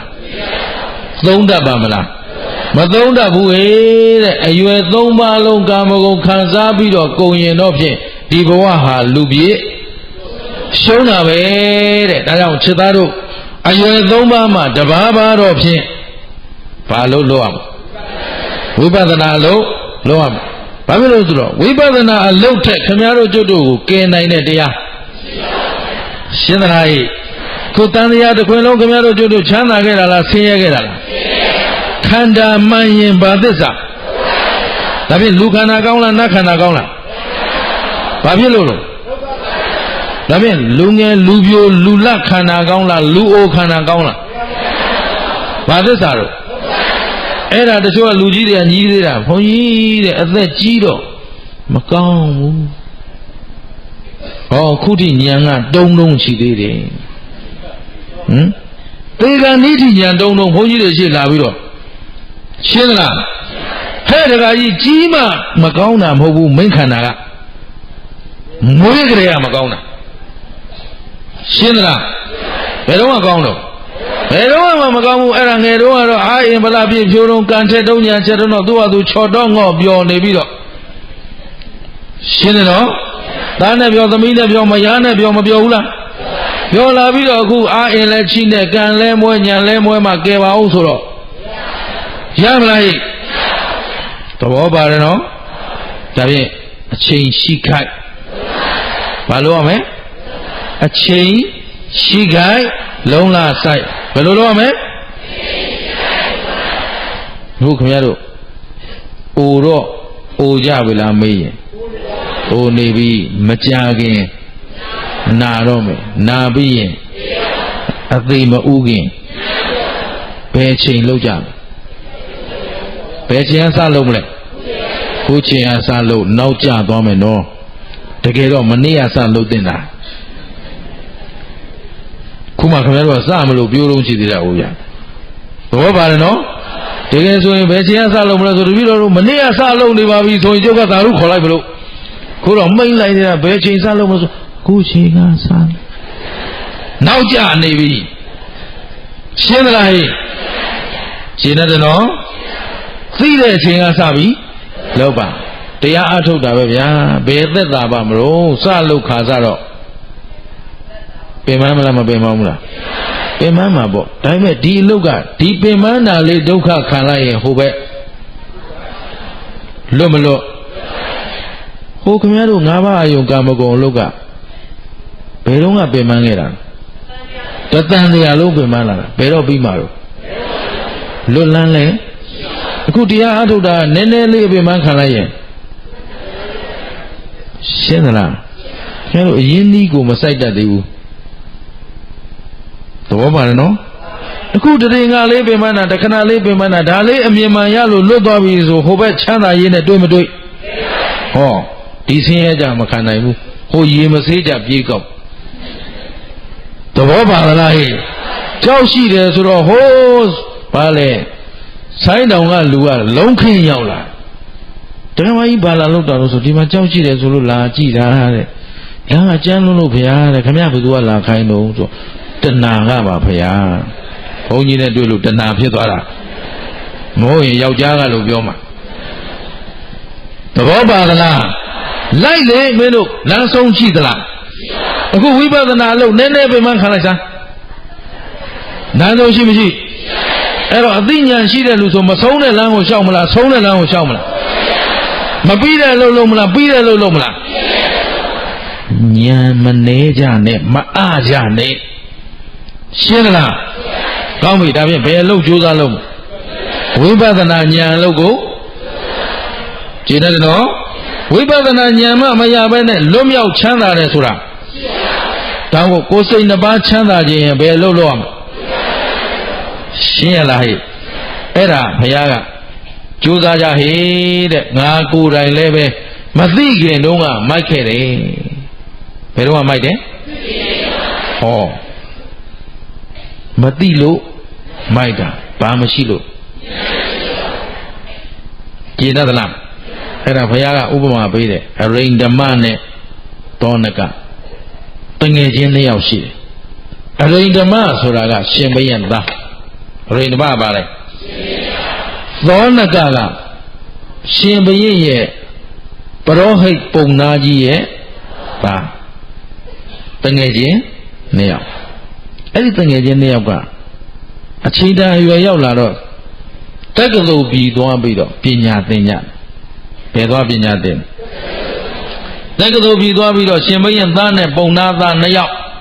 အထာရတ18ရပ်ပညာတွေသွားသင်ပြီးတော့ပညာဆုံး3နှစ်3မိုးပညာသင်ပြီးတော့ပြန်လာကြတယ်တကယ်ချင်းတည်းအတူတူပဲသိချစ်ကြအဲ့တော့ပြန်လာတော့လမ်းခရီးမှာရွာတရွာရောက်တော့မင်္ဂလာပွဲသဘင်တစ်ခုကျင်းပနေတယ်အဲ့တော့ပွဲသဘင်ကလည်းရှိနေတယ်ဒီမှာဧည့်သည်နှစ်ယောက်ကလည်းလမ်းသွားရင်းကြုံနေတော့ရွာသူရွာသားရွာသားကြီးတွေကခုနေမျိုးစော်တော့လို့နေမှာပေါ့ဗျာနော်အဲ့ဝတ်ချီအောင်ဖိတ်ပြီးတော့မှအဲ့ဒီမင်္ဂလာပွဲမှာပဲကြွပြီးတော့တင်တို့ဘယ်ကလာသလဲတက္ကသိုလ်ပြည်ကလာတယ်ဟောတက္ကသိုလ်ပြည်ကဆိုတော့ပညာတတ်အမတန်ရှားတဲ့ခေတ်ဆိုတော့ဩတက္ကသိုလ်ကျောင်းသားကြီးတွေပြန်လာတာအာလာမင်္ဂလာပဲငါတို့အခါကျွေးမွေးရမယ်ဆိုပြီးတော့အခါမန္တတဲ့ခေါ်သွားအခါမန္တတဲ့ခေါ်သွားလိုက်တယ်ဆိုရင်ပဲနှစ်ယောက်သားအတူတူထိုင်ပြကြတော့တပွဲမှာထိုင်လိုက်တယ်ဆိုရင်ပဲအရိန္ဒမမင်းသားကအခင်းအနီပေါ်မှာထိုင်ပြတယ်ဘယ်မှာထိုင်တောနကကအခင်းအဖြူပေါ်မှာထိုင်တယ်တောနကဘယ်မှာထိုင်အခင်းဖြူပေါ်မှာထိုင်ဒီတော့သူတို့နှစ်ယောက်ကအင်္ဂဝိဇ္ဇာနီးတွေသင်လာတဲ့အထာရတ18ရာမှာဒါတွေအကုန်ပါတယ်မာယာအင်္ဂဝိဇ္ဇာသေနင်္ဂဗျူဟာမျက်စိတတ်စင်စီတတ်လန်ထိုးဓာခုတ်အကုန်ပါဒီတော့အင်္ဂဝိဇ္ဇာနီးနဲ့ကြည့်လိုက်တော့အနီရောင်ထိုင်မိတဲ့ပုဂ္ဂိုလ်ကတော့ကာမဂုဏ်မှာပျော်မဲ့လူဘာလဲတော့အနီရောင်ထိုင်တဲ့လူကကာမဂုဏ်မှာပျော်မဲ့လူပဲသူတို့အချင်းချင်းအကဲခတ်လိုက်သောနကကဘယ်ပေါ်ထိုင်တော့ပုံနာသားကအဖြူပေါ်မှာထိုင်တော့ကြည့်လိုက်တယ်ဒီပုဂ္ဂိုလ်ကတော့ဖြင့်ကာမဂုဏ်ကလွတ်မြောက်မဲ့ပုဂ္ဂိုလ်စင်ကြယ်မဲ့ပုဂ္ဂိုလ်ဒီလိုနမိတ်ကောက်လိုက်တယ်ဘာကောက်လိုက်တယ်နမိတ်ကောက်ပြီးပြီမဲ့တကယ်ချင်းတယောက်ဒီလိုပဲပျော်ပျော်ပါပါစားတော့ပြီးတော့ခရီးဆက်လာတော့တိုင်းပြည်တစ်ခုအနားရောက်တော့တိုင်းပြည်ဝင်ပရောက်တော့မိုးကလည်းချုပ်နေပြီအဲ့တော့တိုင်းပြည်ထဲဝင်လို့မရတာနဲ့သူတို့ဘာလုပ်ကြတော့ဆိုတော့တိုင်းပြည်အဝကကြောက်ဖြာထက်မှာအိတ်ကြတယ်တကယ်ချင်းငါတို့အိတ်ကြဆိုကွာအိတ်အဲ့ဒါလို့အိတ်နေတော့သူတို့ရောက်နေတဲ့တိုင်းပြည်မှာလွန်ခဲ့တဲ့9ရက်ကရှင်ဘုရင်နတ်ရွာဆန်9ရက်ကဘာဖြစ်တော့ရှင်ဘုရင်ကြီးနတ်ရွာဆန်တော့ဘုရင်မှာသားမရှိဘူးနော်ဘုရင်မှာသားမရှိဘူးသားမရှိတော့မင်းဆက်မင်းရမင်းရိုက်မင်းရခံစားမဲ့ပုဂ္ဂိုလ်မရှိဘူးသမီးတယောက်ပဲရှိအဲ့တော့ ဒီသမီးကိုနန်းတင်လို့လည်းမဖြစ်နိုင်တာနဲ့ရှင်ဘုရင်မင်းလောင်းရှာမယ်ဆိုပြီးတော့ဖုတ်သွင်းယထာလွတ်လိုက်တော့အဲ့ဒီဖုတ်သွင်းယထာကြီးကတခါတဲ့မင်းလောင်းရှိရာပြေးလာလိုက်တာအရိန္ဒပမင်းသားတို့အိတ်နေတဲ့ကြောက်ဖြာဘက်လာအဲ့ဒီကြောက်ဖြာဘက်ကိုထွက်လာတော့မင်းလောင်းရှာတဲ့လဲဆိုတော့နောက်ကတီးတံမုတ်တံခရာတံနေပေါ့ဗျာရှင်နေမြင်းနေနဲ့လာကြတော့ခရာတံကြားတော့တောနကနိုးချင်းလမ်းကြည့်လိုက်တော့ဖုတ်သွင်းယထာတွေ့မတွေ့လဲမင်းလောင်းရှာဘာရှာလဲအဲ့ဒီခေတ်ကံမို့လို့ရှားနေတာထင်ပါရဲ့ဗျာခုတော့မရှိရင်သူ့မင်္ဂလာတက်လို့လိုက်မှာပေါ့နော်သဘောပါလားအဲ့တော့အဲ့ခေတ်ကဘာရှာကြတဲ့မင်းလောင်းရှာတာအလကအလုရှုပ်ခံနော်အဲ့တော့မင်းလောင်းရှာတော့ယထာလာတာတွေ့တာနဲ့သောနကဟာဒါမင်းလောင်းရှာတဲ့ယထာပဲအဲ့တော့ငါငယ်ချင်းကရှင်မင်းရဲ့သားမင်းမျိုးအဲ့တော့မင်းလောင်းရှာတဲ့ယထာလာရင်သူ့မှာမင်းဖြစ်တဲ့ကံလည်းရှိနောက်တတိရှိတယ်ငါတို့လမ်းမှာတော့ကသူကဘယ်ပေါ်မှာထိုင်တာရှင်ဘုရင်သားကပုံနာသားကဩဧကံငါတငယ်ချင်းဟာမင်းဖြစ်တော့မယ်တငယ်ချင်းဘာဖြစ်တော့မလဲသူကမင်းဖြစ်ရင်ငါကမင်းတိုင်ပင်အမတ်နေနဲ့ပညာရှိနေနဲ့အောက်ကနေအကြံပေးအရာရှိနဲ့အလုတ်ရှုပ်တော့မယ်တဲ့အဲ့တော့အဲ့ဒီအလုတ်တွေငါမလုတ်ချင်ဘူးဆိုပြီးအသာလေးတောတဲ့ဝင်ပုံဘယ်ဝင်ပုံတောနကရှင်ဘုရင်ရဲ့မင်းတိုင်ပင်အမတ်မဖြစ်ချင်လို့ဟုတ်ပြီနော်သူ့ဖေတုံးကလည်းဒါရှင်ဘုရင်ပရောဟိတ်ကိုဗျပညာရှိအမတ်ကြီးကိုဒီတော့ဒီအလုတ်တွေ तू သိတယ်အဲ့တော့မင်းသားခသားရတယ်ဆိုတာလွယ်သလားပြေးလဲရင်ပြေးလဲသလိုရပါမယ်မပြေးလဲရင်မပြေးလဲသလို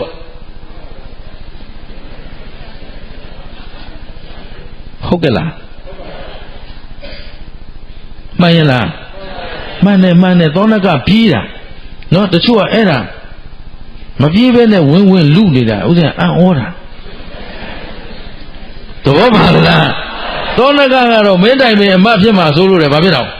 ပြေးတာ तू ကသိတယ်လေပညာရှိအဲ့တော့မင်းသားဆိုတာကတဲလွယ်တာမဟုတ်ဘူးမင်းခရောက်ကြားကန္နာဟောမဲအကုန်သိနော်သိတော့သိတယ်ရက်ွက်လူကြီးဖြစ်ချင်တာခက်တာပဲသဘောပါသလားဟဲ့အေးအဲ့ဒီမှာသောနကထွက်ပြေးပြီးမကြဘူးဖုတ်သွင်းယထာဆိုင်တယ်ဆိုရင်ပဲနော်အဲ့ဒီအရိန္ဒမမင်းသားဝိုင်းပြီးတော့မှပရောဟိတ်တွေကကြည်ကြတယ်ခြေခဏလက္ခဏာကြည့်တော့ဒါမင်းမျိုးမင်းလောင်းပဲမင်းဖြစ်တတ်တဲ့အင်္ဂံဖုံးကံပါရမီအကုန်ပါတဲ့သိကြတဲ့ဒါဖြင့်နှိုးကြစို့ဆိုပြီးတော့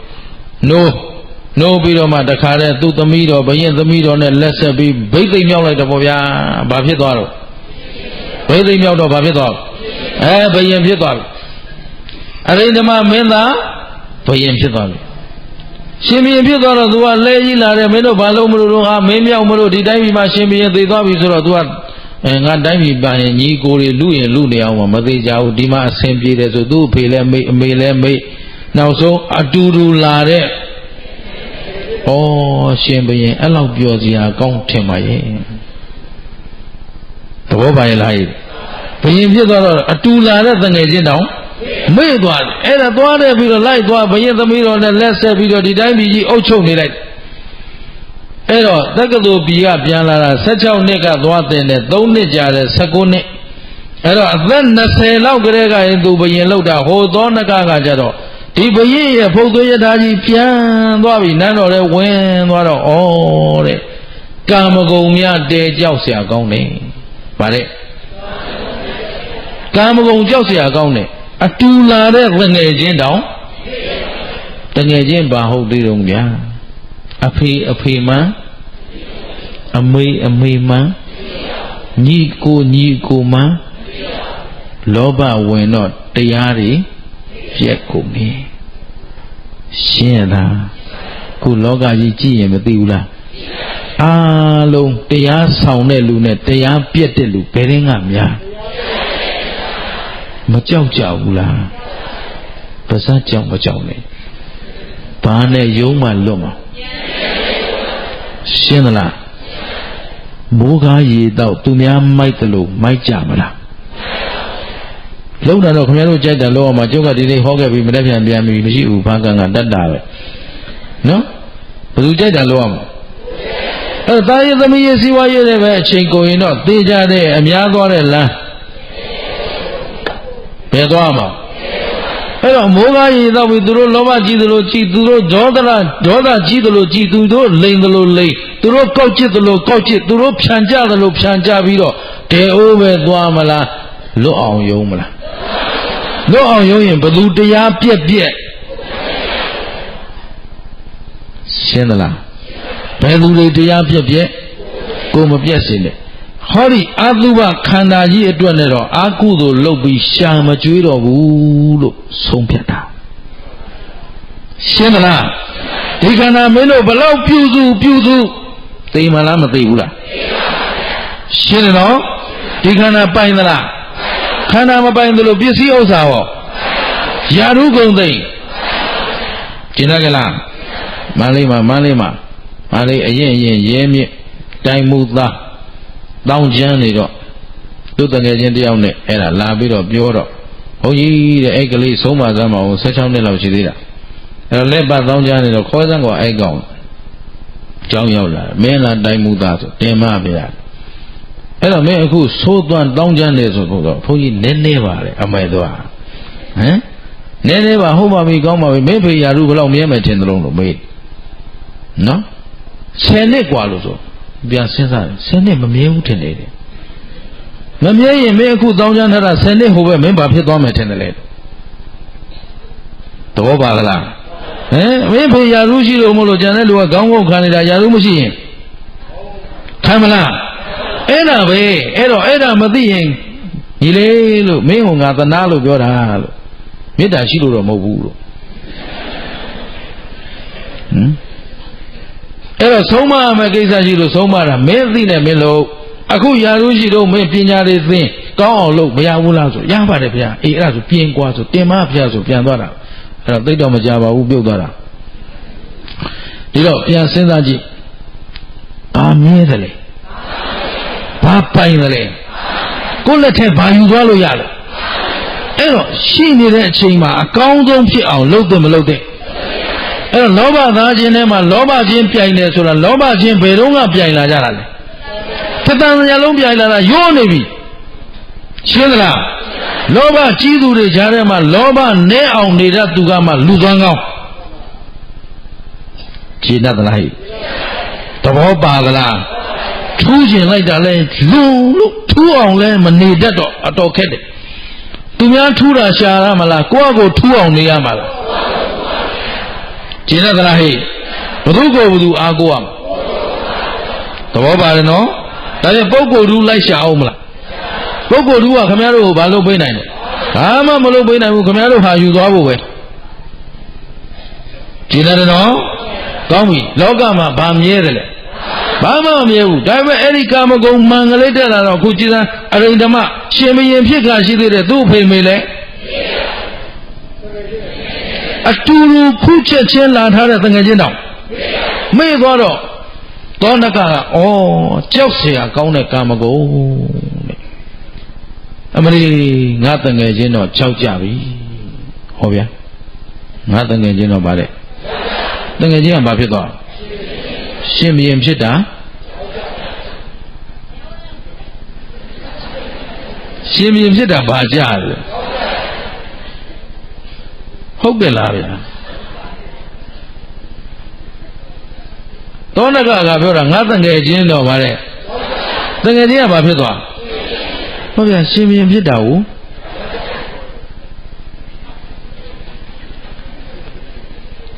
တခြားမဟုတ်ပါဘူးကိုမိသားစုလေး9ယောက်လှဖို့ဝဖို့တောင်လွယ်သလားတတိုင်းပြည်လုံးလှဖို့ဝဖို့ဆိုရင်အဲ့ဒါကြောင့်သူ့မှာပို့ပြီးဒုက္ခရောက်တော့မယ်ဒီလိုပြောတာပါဟုတ်ပလားဟိအဲ့တော့တေမိမင်းသားကတော့လေဘယင်ဖြစ်မှာဆိုလို့တဲ့ထီးပြူကြီးတွေ့တယ်ငါဘယင်ဖြစ်အောင်တော့မှာပဲတော်ပြီစကားမပြောဘဲနေမှာတဲ့ဘာဖြစ်လို့လဲဆိုအခုမှဘယင်ဖြစ်ပြီးငရဲကဘယင်ဖြစ်လိုက်ငရဲသွားလိုက်ဘယင်ဖြစ်လိုက် ဘယင်ဖြစ်လိုက်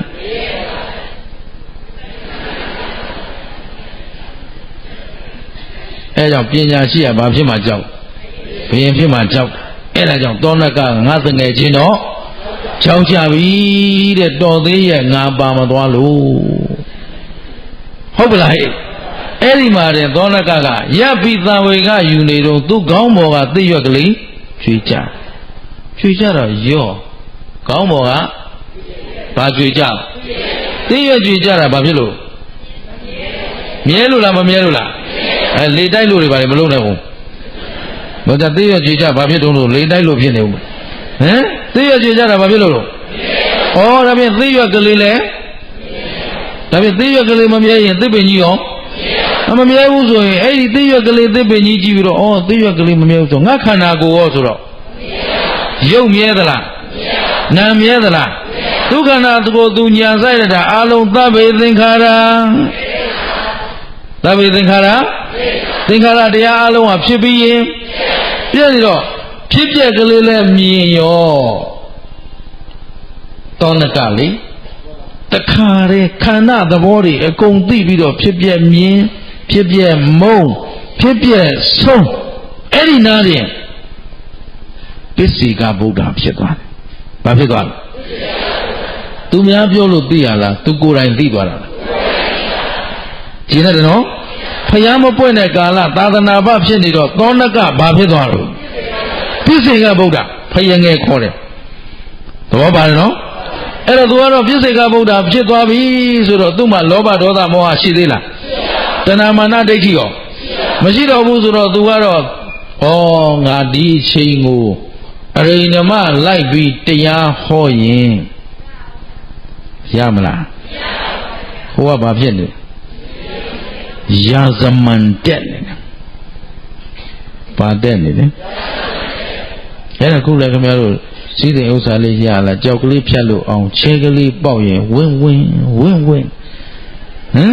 ဘေးကပြောလို့လည်းမင်းတို့သိတောက်စားမလို့ထမထိုးနဲ့နော်ခိုင်မာတဲ့စီဝါရေးလေးလှုပ်ထားဒါလူတိုင်းသဘောပေါက်နေပြီသို့တော်လည်းပဲဘယ်လောက်သဘောပေါက်ရာတုံးတော့တွေ့လဲအောင်မယ်ခြေလေးတစ်ခါပေါက်တာဆရာကြီးဆိုအဟုတ်မှန်နေတာမွဲရောရှင်းသလားတို့ဖော်မြူလာတွေမျိုးစုံနဲ့ဘယ်ဖော်မြူလာနဲ့တွက်တီတိတုံမှမဟုတ်ဘူးသူမင်္ဂလာလည်းအာမခံတယ်ဘယ်ဟာမှမှန်ဘူးပေါက်ဖို့ပေါက်ရင်ပေါ်လာတော့ပါလားပေါက်မှဒီနာဒီလိုယူရမှာကိုယ်စလေ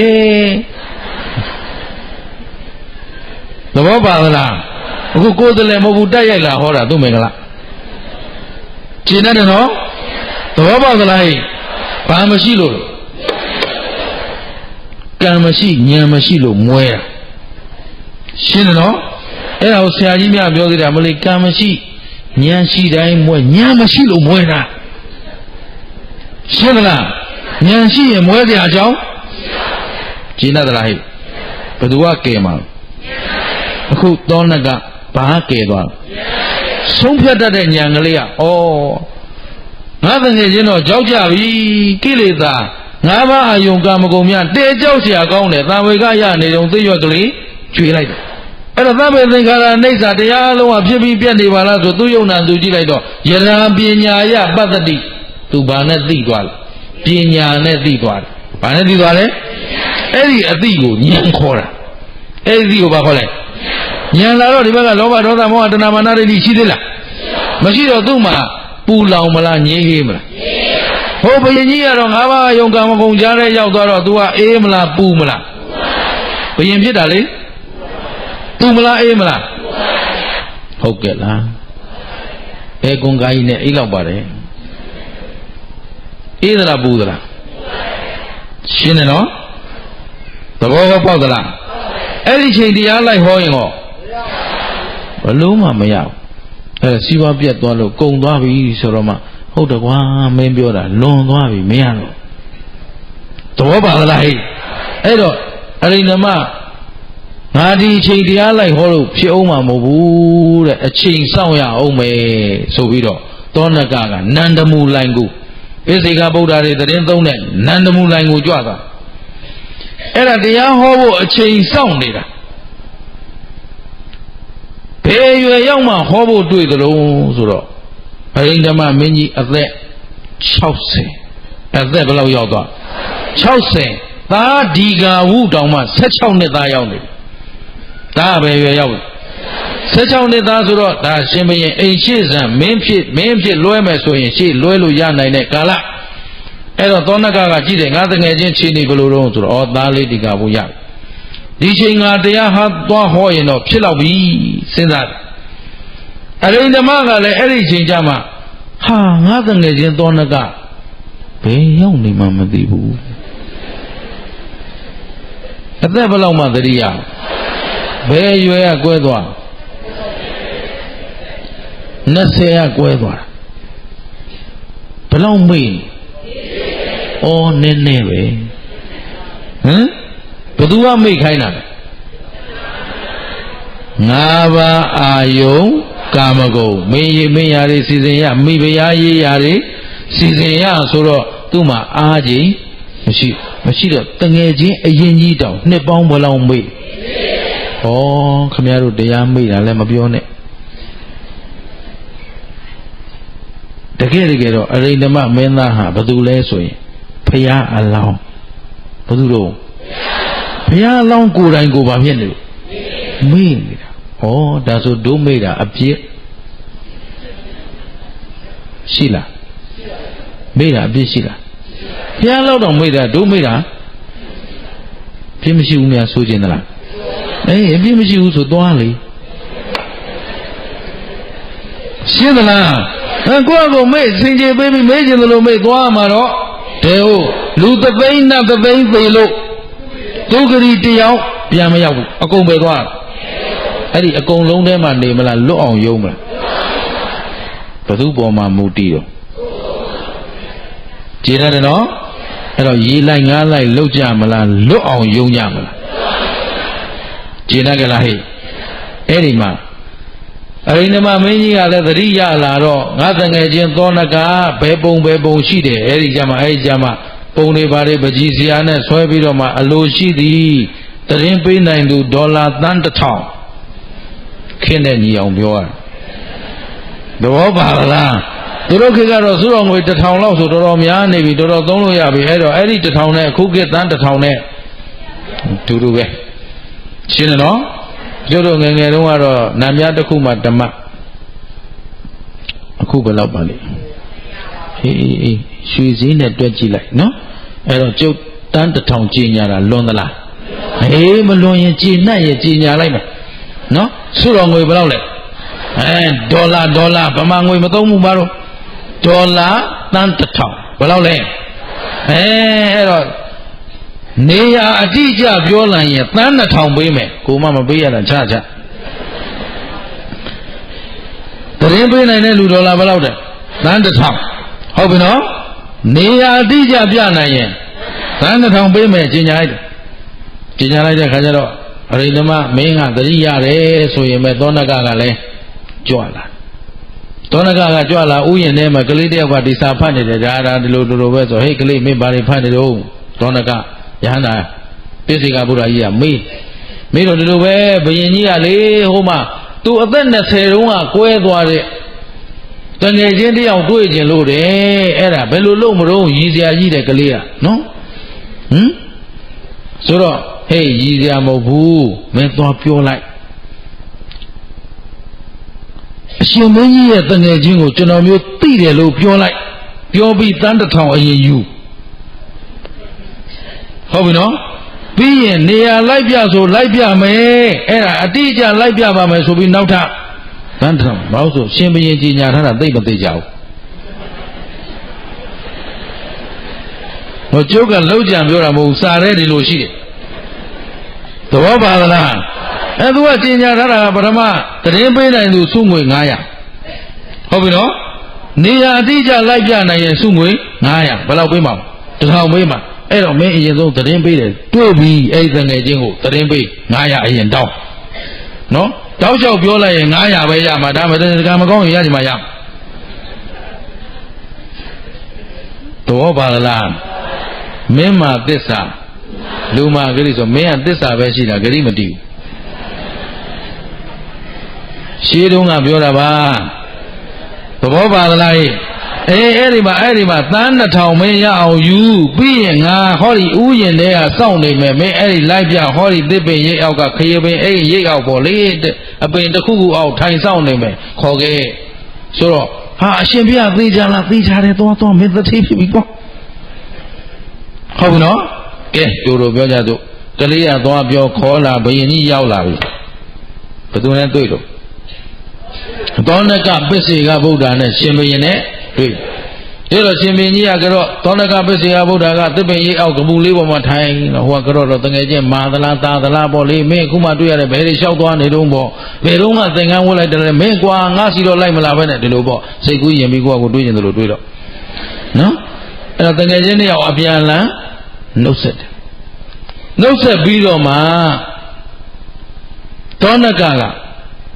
တရားဟောတယ်တကယ်ချင်းတဲ့ဟောဒီမှာကြည်သာငါတို့ယဟန်ဘဝဆိုတာလွတ်လပ်လိုက်တာတဲ့ငါမင်းကိုသတင်းပေးလိုက်တာကြာလာပြီမနေ့ကသတင်းပေးလိုက်တာညနေဆောင်မှရောက်လာမနေ့ကသတင်းပေးတာညနေဆောင်မှရောက်လာတဲ့ဆိုရှင်ဘုရင်တစ်ခါထွက်ဒါကတော့မကဘူးမိုင်းရှင်းတာနဲ့ဗာနဲ့ဆိုတော်တော်ကြားမှာသဘောပါသလားလုံခြုံရေးအပြည့်ချပြီးမှလာတော့အလွယ်တကူလာလို့ရသလားကြီးတယ်မင်းကငါမနဲ့ကသတင်းပေးလိုက်တာအခုညနေဆောင်မှငါစီရောက်လာငါညနေဆောင်မှရောက်လို့သွားခြင်းသလိုသွားလို့ရတယ်ငါတို့မှသပိတ်သလုံးဆက်ပါနဲ့ဆိုတော်တော်ကြားမှာသဘောပါသလားလုံခြုံရေးအပြည့်ချပြီးမှလာတော့အလွယ်တကူလာလို့ရသလားကြီးတယ်မင်းကငါမနဲ့ကသတင်းပေးလိုက်တာအခုညနေဆောင်မှငါစီရောက်လာငါဟာသွားခြင်းတဲ့နေရာကိုသွားခြင်းသလိုသွားလို့ရတယ်ငါတို့မှာသပိတ်သလုံးသင်္ကန်း3တယ်ဟောဒီသပိတ်သလုံးသင်္ကန်း3တယ်နဲ့သွားလို့ရကိုအတောင်ပန်သာလျင်ကိုယ်ဥစ္စာရှိတဲ့ငှက်လိုပဲသွားနိုင်တယ်ကွာတဲ့ဘယ်ဘေးဒဏ်အန္တရာယ်ကိုမှလည်းကြောက်เสียမလို့ဘူးရှင်မင်းလာတယ်ဆိုတော့လုံခြုံရေးတွေမပါဘူးလားနောက်ကမောင်မမိတ်တန်ချွေရန်သိမင်းကောပါတော့ဒါတွေအတွက်ပြင်ရဆင်ရတယ်မကြောက်ဘူးလားအဒီယဟန်တစ်ပါးကြွသွားတာကြားသလားရှင်းသလားဟဲ့လွတ်လပ်မှုမရှိဘူးလားအေးချမ်းမှုရောငါတပိတ်တလုံးနဲ့ငါကြက်ရမှာအိတ်လို့ရတယ်တဲ့ဘယ်သူလူမာရက်မှာမှပူစရာမလိုဘူးတော်လည်းပစ္စေကဗုဒ္ဓသူသိသလောက်ဟောတာပေါ့သူဟောနိုင်သလောက်ဟောတာသိသလောက်တော့မဟုတ်ဘူးသိတာတော့ဖယံငယ်ဆိုတော့ဖယံအောက်သူကပူသိတယ်ရှင်သာရိပုတ္တရာတို့တဲ့ပူသိတယ်ဒါပေမဲ့သိသလောက်သူဟောနိုင်သလားဆိုတော့မဟောနိုင်ဟောတတ်တယ်လို့ဟောတာအဲ့တော့ရှင်ဘုရင်ဘဝနဲ့ယဟန်ဘဝဘယ်ဟာမြတ်လဲယဟန်ဘဝမြတ်တယ်ဘယ်ဟာပိုချမ်းသာလဲယဟန်ဘဝချမ်းသာတယ်လို့သောနကဟောတယ်အဲ့ဒါလို့တရားဟောတဲ့ခါကျတော့ရှင်ဘုရင်လှုပ်တဲ့အရိဏမလေရှင်ဘုရားတို့ယဟန်တွေတော့ဟုတ်တာပေါ့ဘယ်သူတွေတော့ဟုတ်တယ်ယဟန်တွေတော့ဟုတ်တာပေါ့တဲ့ဒါပေမဲ့တပည့်တော်နဲ့ဘာဆိုင်လို့လဲဟောလို့ရသလားလိမ္မာနေရလားမိုက်တာလားဆုံးမတာကိုလက်ခံသလားလက်မခံဘူးဘုရားအလောင်းရှင်ဘုရင်ကဘယ်သူတို့ဒါဖြင့်ဘယ်သူကိုယ်တိုင်မိုက်နေတာလဲဘုရားအလောင်းကြီးကိုယ်တိုင်မိုက်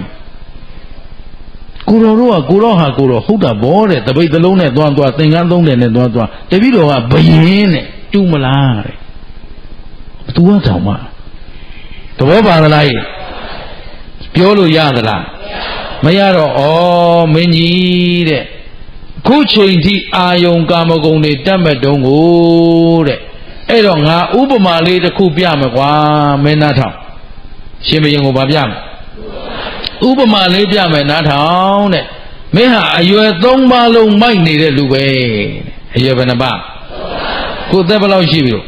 60ဟိုဘက်ရှိသေးတော့မှာသဘောပါတယ်နော်အဲ့တော့သေကံဤတွေအထိဒုက္ခမဂုံကိုစွန့်နိုင်သလားဘုရားယဟန်ဘုရားငြိမ်းချမ်းမှုပြတယ်သူလှုပ်ချင်သလားမလှုပ်ချင်ဘူးသူနန်းတော်ကသူမခွာချင်ဘူးအဲ့တော့တဲ့ခက်တယ်ဟေးတဲ့အရွယ်3ပါးလုံးမိုက်မဲ့လူပဲကဲငါဥပမာလေးတစ်ခုပြောမယ်ဆိုတော့ဖတ်ကမဲ့ဆိုတော့ဆင်နေပါလေမြင်မှုမှာပေါ့ဗျာနော်ဆင်မြင်မှုသလားမြင်မှုတယ်အဲ့တော့အဲ့ဒီဆင်သေးကြီးအေယာဝတီမြစ်ထဲကမျောတယ်ဆိုကြပါစို့ဘာကြီးမျောတယ်အေယာဝတီမြစ်ညာကနေဆင်သေးကြီးမျောလာမြစ်ဆိုတာဘယ်ထဲစီးတာသမုဒ္ဒရာထဲစီးတာပင်လေခေါ်သမုဒ္ဒရာခေါ်တူတူပဲ နောက်ဆုံးမှပင်လေသမုဒ္ဒရာထဲမပေါင်းရဘူးလားပေါင်းတော့ဒီမြစ်နောက်ဆုံးပဲရောက်သွားမလားသမုဒ္ဒရာထဲတော့ဒီစင်သေးကြီးကဘယ်တောင်ဘယ်ကမ်းမှမတင်ဘူးဆိုရင်ဘယ်ရောက်သွားမလဲအဲ့တော့အဲ့ဒီစင်သေးကြီးမြင့်ညာကမျောလာတဲ့အခါကျတော့ဒီစင်သေးကြီးပေါ်ကိုကြီးတကောင်ကဒီစင်သေးလာစားကြီးတကောင်ကပါလေစင်သေးလာစားတော့စင်သေးကြီးစားရင်းနဲ့ဒီကြီးကစဉ်းစားတယ်ဩဒီလောက်ကြီးတဲ့ကောင်ကြီးနဲ့ဆိုငါတသက်စားတော့စားလို့မကုံတော့ဘူးစီးစိမ်ဖူလုံပြီလို့ဘယ်သူကမှတ်လိုက်လဲကြီးကမှတ်လိုက်အဲ့တော့ဒီကြီးကမှတ်လိုက်တော့ဒီစင်သေးကြီးကငြိမ်ငြိမ်နေတာလားမျောနေတာလားဘယ်ထဲမှာလဲမြစ်ထဲမှာတရွေ့ရွေ့မျောလာတော့ကမ်းတွေတောင်တွေမြင်တော့လဲဒီကြီးကအပေါ်ပြန်တက်သလားဆိုမတက်ဘူးသူကဒီစင်သေးကြီးဟာဘသူပစ္စည်းလဲငါပစ္စည်းဘသူစည်းစိမ်လဲငါစည်းစိမ်ဒီစည်းစိမ်နဲ့နေရင်ငါတစ်သလုံးပူစရာမလိုတော့ဘူးဆိုတော့ဒီစင်သေးပေါ်မှာ तू တတ်မှတ်တဲ့စိတ်မရှိဘူးလားမြဲမြံခိုင်ခန့်တယ်လို့မထင်ဘူးလားထင်တော့ဒီစင်သေးကြီးစီးလာတာမြစ်အလယ်ရောက်တော့လဲပြန်သလားဆိုတော့ပြန်တခါမြစ်ဝရောက်ပြီပင်လယ်ဝရောက်ပြီပင်လယ်ဝဆိုတာကမ်းလမ်းမြင်လို့ရသေးတယ်သို့တော့အဲ့ဒီအချိန်ကပြန်သလားဆိုတော့မပြန်ဘယ်သူအသားစားစင်သေးကြီးစားလိုက်အသားစားလိုက်အိတ်လိုက်တရင်တို့ထစားလိုက်ဆိုတော့မကုံနိုင်တဲ့စီးစိမ်လို့ဘာလို့လဲထင်းနေတာပြီးတော့ဒီပင်လယ်ကြီးအချိန်တန်တော့ဘယ်ထဲရောက်တော့ပင်လယ်သမုဒ္ဒရာထဲရောက်သွားတယ်ပင်လယ်သမုဒ္ဒရာထဲရောက်တော့ဒီစင်သေးကြီးဆိုတာကကောတည်မြဲနေတဲ့အမျိုးလားပျက်စီးနေတဲ့အမျိုးလားသူကလည်းစားနေမယ်စင်သေးကောင်ကြီးကလည်းတဖြည်းဖြည်းပုတ်ပွားပြီးမလာဘူးလားပုတ်ပွားလာတာရဲ့ပင်လယ်ဆန်းငံရေထဲလည်းရောက်သွားတော့ငါးလိတ်ငကားနေရောမရှိဘူးလားအဲ့တော့ဒီငါးလိတ်ငကားတွေကဝိုင်းထိုးစားကြတောက်ကြနေဆိုဒီစင်သေးကြီးကုန်းမယ်ကုန်းရင်စင်သေးဘာဖြစ်လဲအယိုးတွေမြုပ်သွားရင်သူနားစရာမရှိတော့အဲ့ဒီအချိန်ကြမှာထပြန်တော့ကမ်းလမ်းမြင်ပါအောင်မလားလွတ်ပါအောင်မလားကဲဒါဖြင့်ဒီကြီးလိမ့်မာတယ်ခေါ်မလားမိုက်တယ်ခေါ်မလားဩကြီးမိုက်ပဲဘာဒီကြီးတော်တော့ဘာခေါ်မလဲကြီးလေဟေးရှောက်မပြောနဲ့ရှောက်မပြော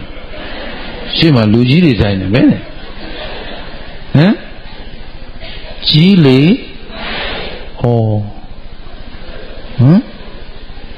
ခုခင်ဗျားတို့ကျွတ်တော့အောင်ကြီးလေတရားစခန်းသွားကြကြဆိုလူငယ်ကပြက်ခနဲ့သွားနိုင်တယ်လူကြီးကချက်ချင်းလိုက်နိုင်သလားသားရေးမပြီးသေးလို့သမီးရေးမပြီးသေးလို့တနှစ်မှတစ်ခါလောက်ဖွင့်တဲ့စခန်းကိုဖြောင်းဖြောင်းဩဘာမိုက်တော့ပါလားကိုယ်အသက်ကိုပြန်တွက်မိကြသလားအေးတတိတော့ပေးခဲ့မယ်ကြောက်တော့မကြောက်နဲ့တော့ဗျာပြန်မြသက်တမ်းက35နှစ်အဲ့ဒါအရွယ်လွန်သွားပြီဆိုတော့တတိလားထားပြီးတော့ရှင်းသလားဟဲ့အခုခင်ဗျားတို့ဘယ်ရောက်နေပြီလဲဟမ်ပင်လယ်ဝရောက်နေပြီဘယ်ရောက်နေလဲဒီအချိန်ပြန်ရင်ပြန်နောက်ပြန်စရာအချိန်ရှင်းရလားဘယ်ချိန်သေးကြမှာလို့ခင်ဗျားတို့ဘယ်ချိန်သေးမှာလို့ဒီထက်မသေးမဲ့ပုဂ္ဂိုလ်ပါသလားငါသည်အချိန်ပိုင်းလာလို့တော့ဒီဆိုးဆမ်းမှာ3ခါလောက်ငါသည်မုတ်ချသေရမည်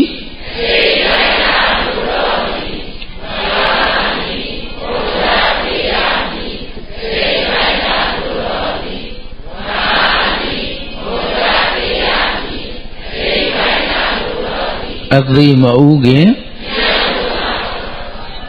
ရှင်းသလားဟဲ့အသေးမဥခင်ဘာဥအောင်လုပ်ရတော့မအောင်ညာဥအောင်လုပ်ရမှာဒီဟာရှေ့ဆက်ပြီးတော့ကြီးမိုက်ကြအောင်မလားအချိန်ရှိသေးသလားဟမ်အခုဘယ်ရောက်နေပြီလို့ပင်လေဝသေပေါက်သေဝရောက်နေပြီဘယ်ရောက်နေပြီအခုခင်ဗျားတို့သေမဲ့ချိန်ကြိုသိသလား အဲ့ဒါကိုကစိတ်မချရတာသဘောပါတယ်နော်မနှက်ဖြန်နဲ့နောက်ဘဝဘယ်ဟာနီးလို့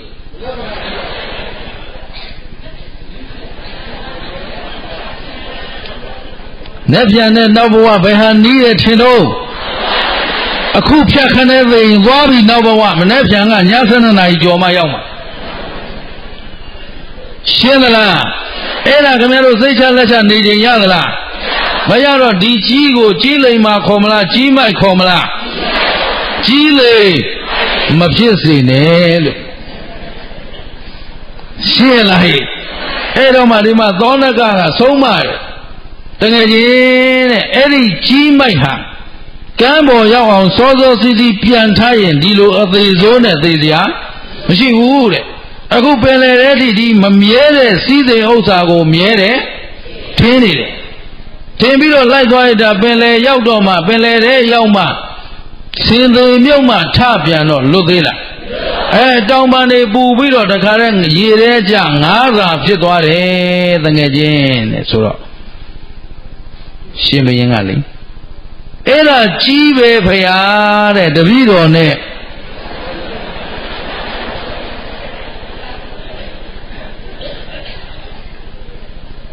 ကဲခုခင်ဗျားတို့လည်းကြီးလေ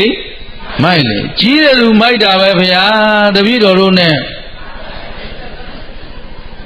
ဒီလိုများဆိုကြသေးလားဘုခင်ဗျားတို့အချိန်တန်မလား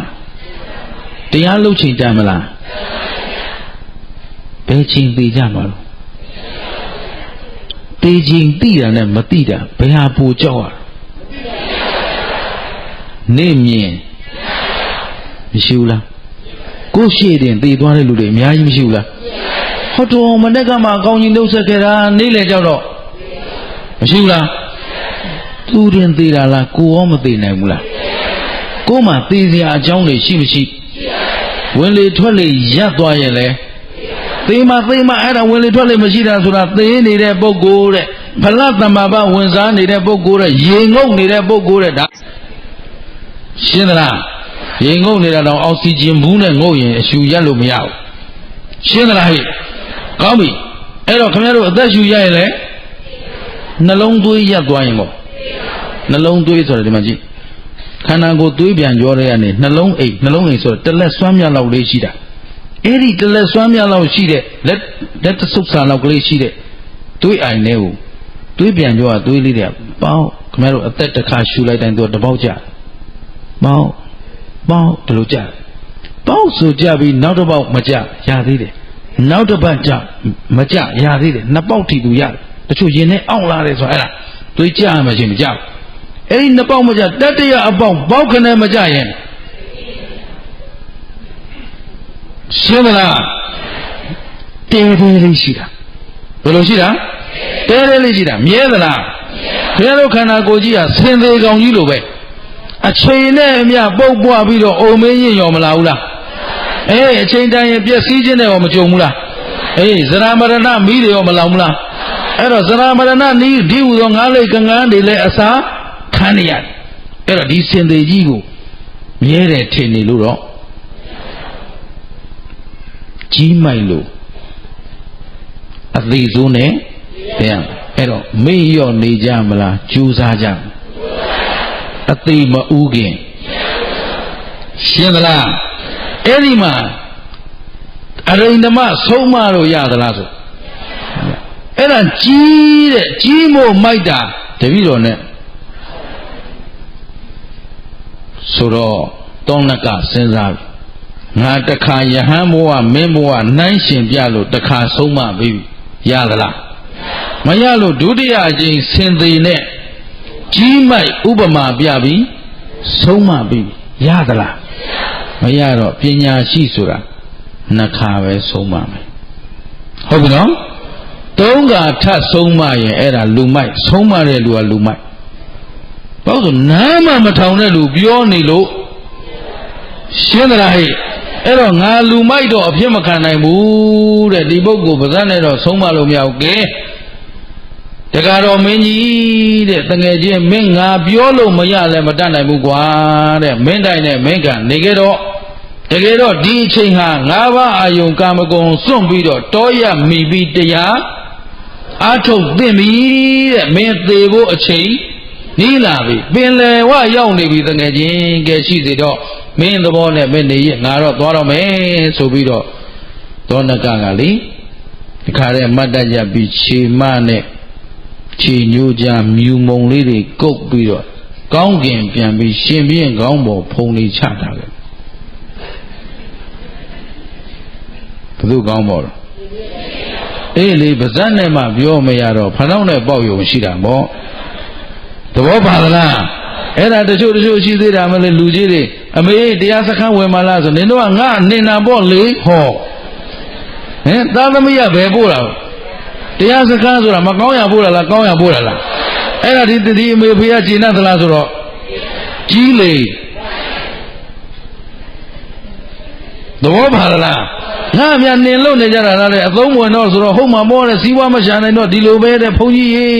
ကြောင်းပို့နေတယ်ကြောင်းပို့တာဝမ်းနေစရာလားသဘောပါသလားဟိကျင်းတယ်နော်အဲ့တော့တို့လည်းကြီးမိုက်မဖြစ်စေနဲ့ဘာလဲလဲခုအလုံးကြီးကြပြီလားကြီးပါပြီသေကံနီးတွေကြီးပဲဒီတဲ့ဟာသေကံဝေးလားသေကံနီးလားခုတရားဟောတဲ့လူလဲဟောရင်သိနိုင်တယ်နာတဲ့လူရောနာရင်အသိမဥခင်ခြေတတ်ကြလားဒါဖြင့်ပေါ်ဆဆနေကြမလားအာထုတ်ကြတရားအာထုတ်တယ်ဆိုတာအလွယ်ဆုံးပြောခဲ့မယ်တရားအာထုတ်တယ်ဆိုတာဘသူကိုဘသူကြည့်ရတယ်ကောင်းပြီတသံတရားလုံးခမရတို့ကျုပ်တို့ဘသူကြည့်တာလဲဟမ်ကိုယ်ကိုကြည့်လားသူများကြည့်တာလားကဲအပြစ်ရှာရင်ကိုယ်အပြစ်ရှာလားသူများအပြစ်ရှာလားသူများအပြစ်ကြတော့စီလိုပေါက်ရှာတယ်ကိုတော့ဘသူဖြစ်ဖြစ်ကိုကတော့အပြစ်မရှိဘူးကြည့်သဘောပါသလားအဲ့တော့တရားလုပ်တဲ့လူဟာဘသူအပြစ်ဘသူကြည့်ရအဲ့ဒါပဲလောကကြီးနဲ့ဓမ္မနဲ့ဟာခင်ဗျားတို့လောကသားတွေနဲ့ဓမ္မနဲ့ဟာဆန့်ကျင်ပဲတရားသဘောဟာဘသူအကြောင်းဘသူသိအောင်လုပ်အောင်ခုခင်ဗျားတို့ကျတို့ကဘသူအကြောင်းသိအောင်လုပ်ရှင်းသလားဟိုကြောက်စိမ့်ခေါင်းဖို့လောက်ကြည့်နေတာကိုခေါင်းဖို့ကြတော့ရှင်းသလားဟဲ့အဲ့တော့ဟိုကြောက်စိမ့်မဲ့ကြွံကြည့်နေတာကိုတော့ခြေနဲ့သလားဟဲ့အဲ့တော့တရားရှိဘသူအကြောင်းဘသူသိအောင်လုပ်ပါကဲရိုးရိုးလေးပြောမယ်ငါမှလောဘရှိသလားလို့မေးကြည့်တာလောဘရှိမရှိဒေါသရောမောဟရောသောကပရိဒေဝအဲ့ဒါကုသိုလ်ဖြစ်စေတဲ့တရားတွေလားအကုသိုလ်ဖြစ်စေတဲ့တရားလားတနည်းချမ်းသာပေးတဲ့တရားတွေလားဆင်းရဲပေးတဲ့တရားတွေဒါဖြင့်အဲ့ဒီတရားတွေကိုယ်တည်းရှိတဲ့မရှိတဲ့မွေးမြူရမှာလားဖယ်ရှားပြရမှာကောင်းပြီခင်ဗျားတို့မှာလူကျင်တန်းကျင်တဲ့အာလောဘစိတ်ကိုရှိသလားကဲအဲ့ဒီအာလောဘလူနေတန်းနေရတာဆင်းရဲသလားချမ်းသာသလားကဲအာဒေါသမေတ္တာလေးနဲ့နေရတာဆင်းရဲသလားချမ်းသာသလားချမ်းသာမှန်းသိရင်ဘာနဲ့နေမလဲမေတ္တာနဲ့နေမယ်ဒေါသမထွက်အောင်ရှင်းသလားအဲ့တော့လောဘသားတွေကြားထဲမှာဘာမရှိအောင်နေလောဘမရှိအောင်လောဘသားတွေကြားထဲမှာလောဘမရှိအောင်နေဒေါသသားတွေကြားထဲမှာမောဟသားတွေကြားထဲမှာအသိမဥခင်အဲ့တော့အခုငါတို့တကယ်ခင်တွယ်မိခိုးနေတာဘု து ခန္ဓာလဲကိုယ်ခန္ဓာကြီးကဘယ်ပေါ်မိသွားတော့စင်သေးဒီစင်သေးကြီးကိုမကုံနိုင်မခန်းနိုင်တဲ့အရာလို့ तू မထင်ဘူးလားအခုလည်းခင်ဗျားတို့ကိုသေလိမ့်မယ်လို့တော့မထင်သေးဘူးခင်ဗျားတို့မနေ့ကသေမှာလက်ခံလားမရှင်းနိုင်ပါဘူးဘုန်းကြီးကသဘောပါသလားရဲ့ကျုပ်လည်းခဏနေပြန်တော်မူတော့မှာယုံလားခဏနေအသာထားခုကိုပြန်တော်မူနေတာခုနယုံနဲ့အခုယုံတူသေးလားဒီလိုတော့လည်းသိတယ် ဒါဖြင့်ဒီတရားနာပိဋကစောစောကတရားနာပိဋကလား ဘယ်ရောက်သွား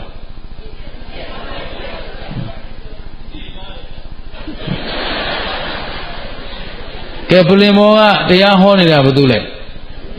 ဥတုမင်္ဂလာမထကြောညာနေတာထက်တယ်မိုးဦးနော်တရားဟောနေတာဘာလို့လဲမနေ့ကဟောတာဟောအခုဟောနေတာမနေ့ကဥတုမင်္ဂလာလားဟမ်မနေ့ကဥတုမင်္ဂလာဘယ်ရောက်သွားဘုန်းကြီးကိုသေတယ်မလုပ်နဲ့ပြန်တော်မူတာသဘောပါသလားမနေ့ကဘုန်းကြီးဘယ်ရောက်သွားပြန်တော်မူသွားပြီဒါကာယံနဲ့ညီအောင်ပြောရတာပါလောဘနဲ့သေရင်မပြန်ပါဘူးရှိုးသွားမှာသဘောပါသလားဘုန်းကြီးတိုင်းပြန်သလားမပြန်ဘူးဥဒုမင်္ဂလာကဲဩဒီလူတွေတရားနာဒီလောက်များရင်ငါတော့ဓမ္မပူဇာအများကြီးရမှာပဲအဲ့ဒီစိတ်နဲ့ပြေးလိုက်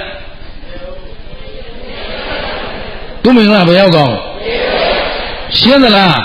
ဒါပြန်မနေ့ကသူမင်္ဂလာဒီခုတရားဟောနေတာဟုတ်သလားတရားဟောနေတာဘယ်သူတော့မနေ့ကဟောဒါပြန်ဥဒုမင်္ဂလာမဟုတ်ဘူးလားဟုတ်တယ်ဒါပြန်မနေ့ကဥဒုမင်္ဂလာလားမနေ့ကသူမင်္ဂလာတော့မနေ့ကသူမင်္ဂလာဘယ်ရောက်သွားမနေ့ကအဝေးကြီးသီလပေးတော့သူမင်္ဂလာတော့ဟုတ်သလားဒါပြန်ခုနနေရသူမင်္ဂလာဟောကဲအခုသူမင်္ဂလာဟောဟမ်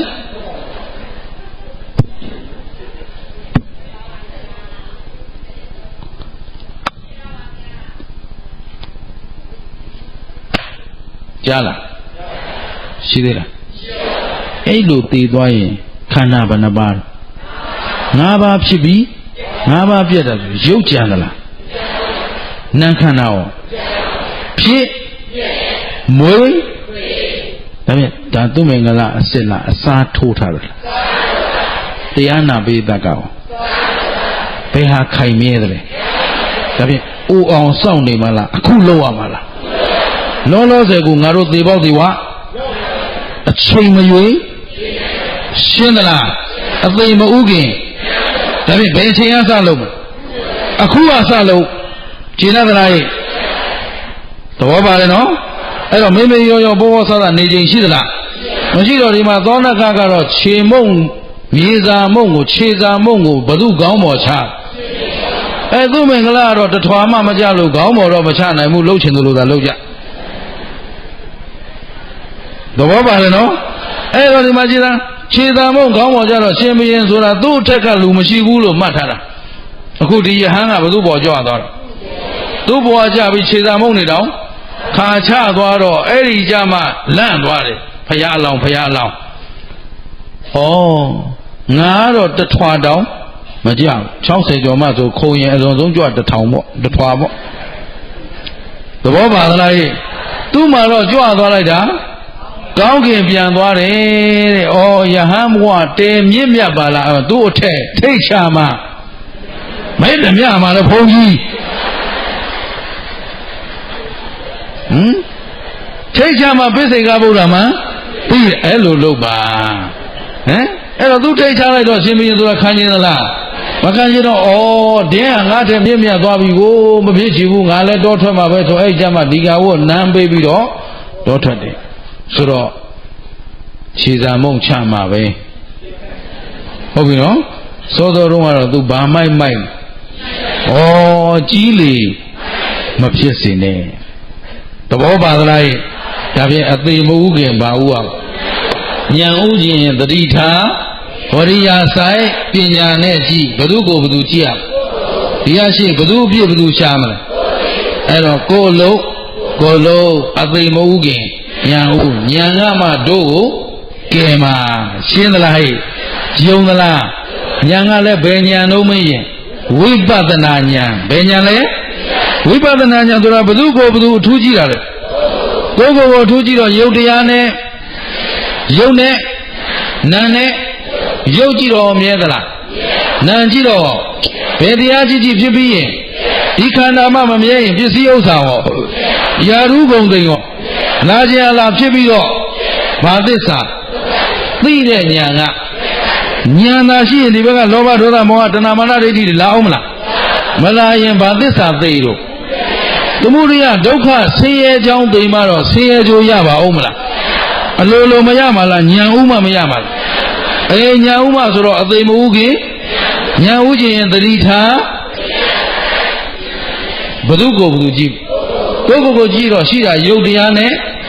အဲ့ဒီယုံနာနေပါလဲဘယ်ချိန်ကြည့်ဖြစ်ပြီးရင်ကဲဘာသစ္စာလို့သိတဲ့ဉာဏ်ကသိတာက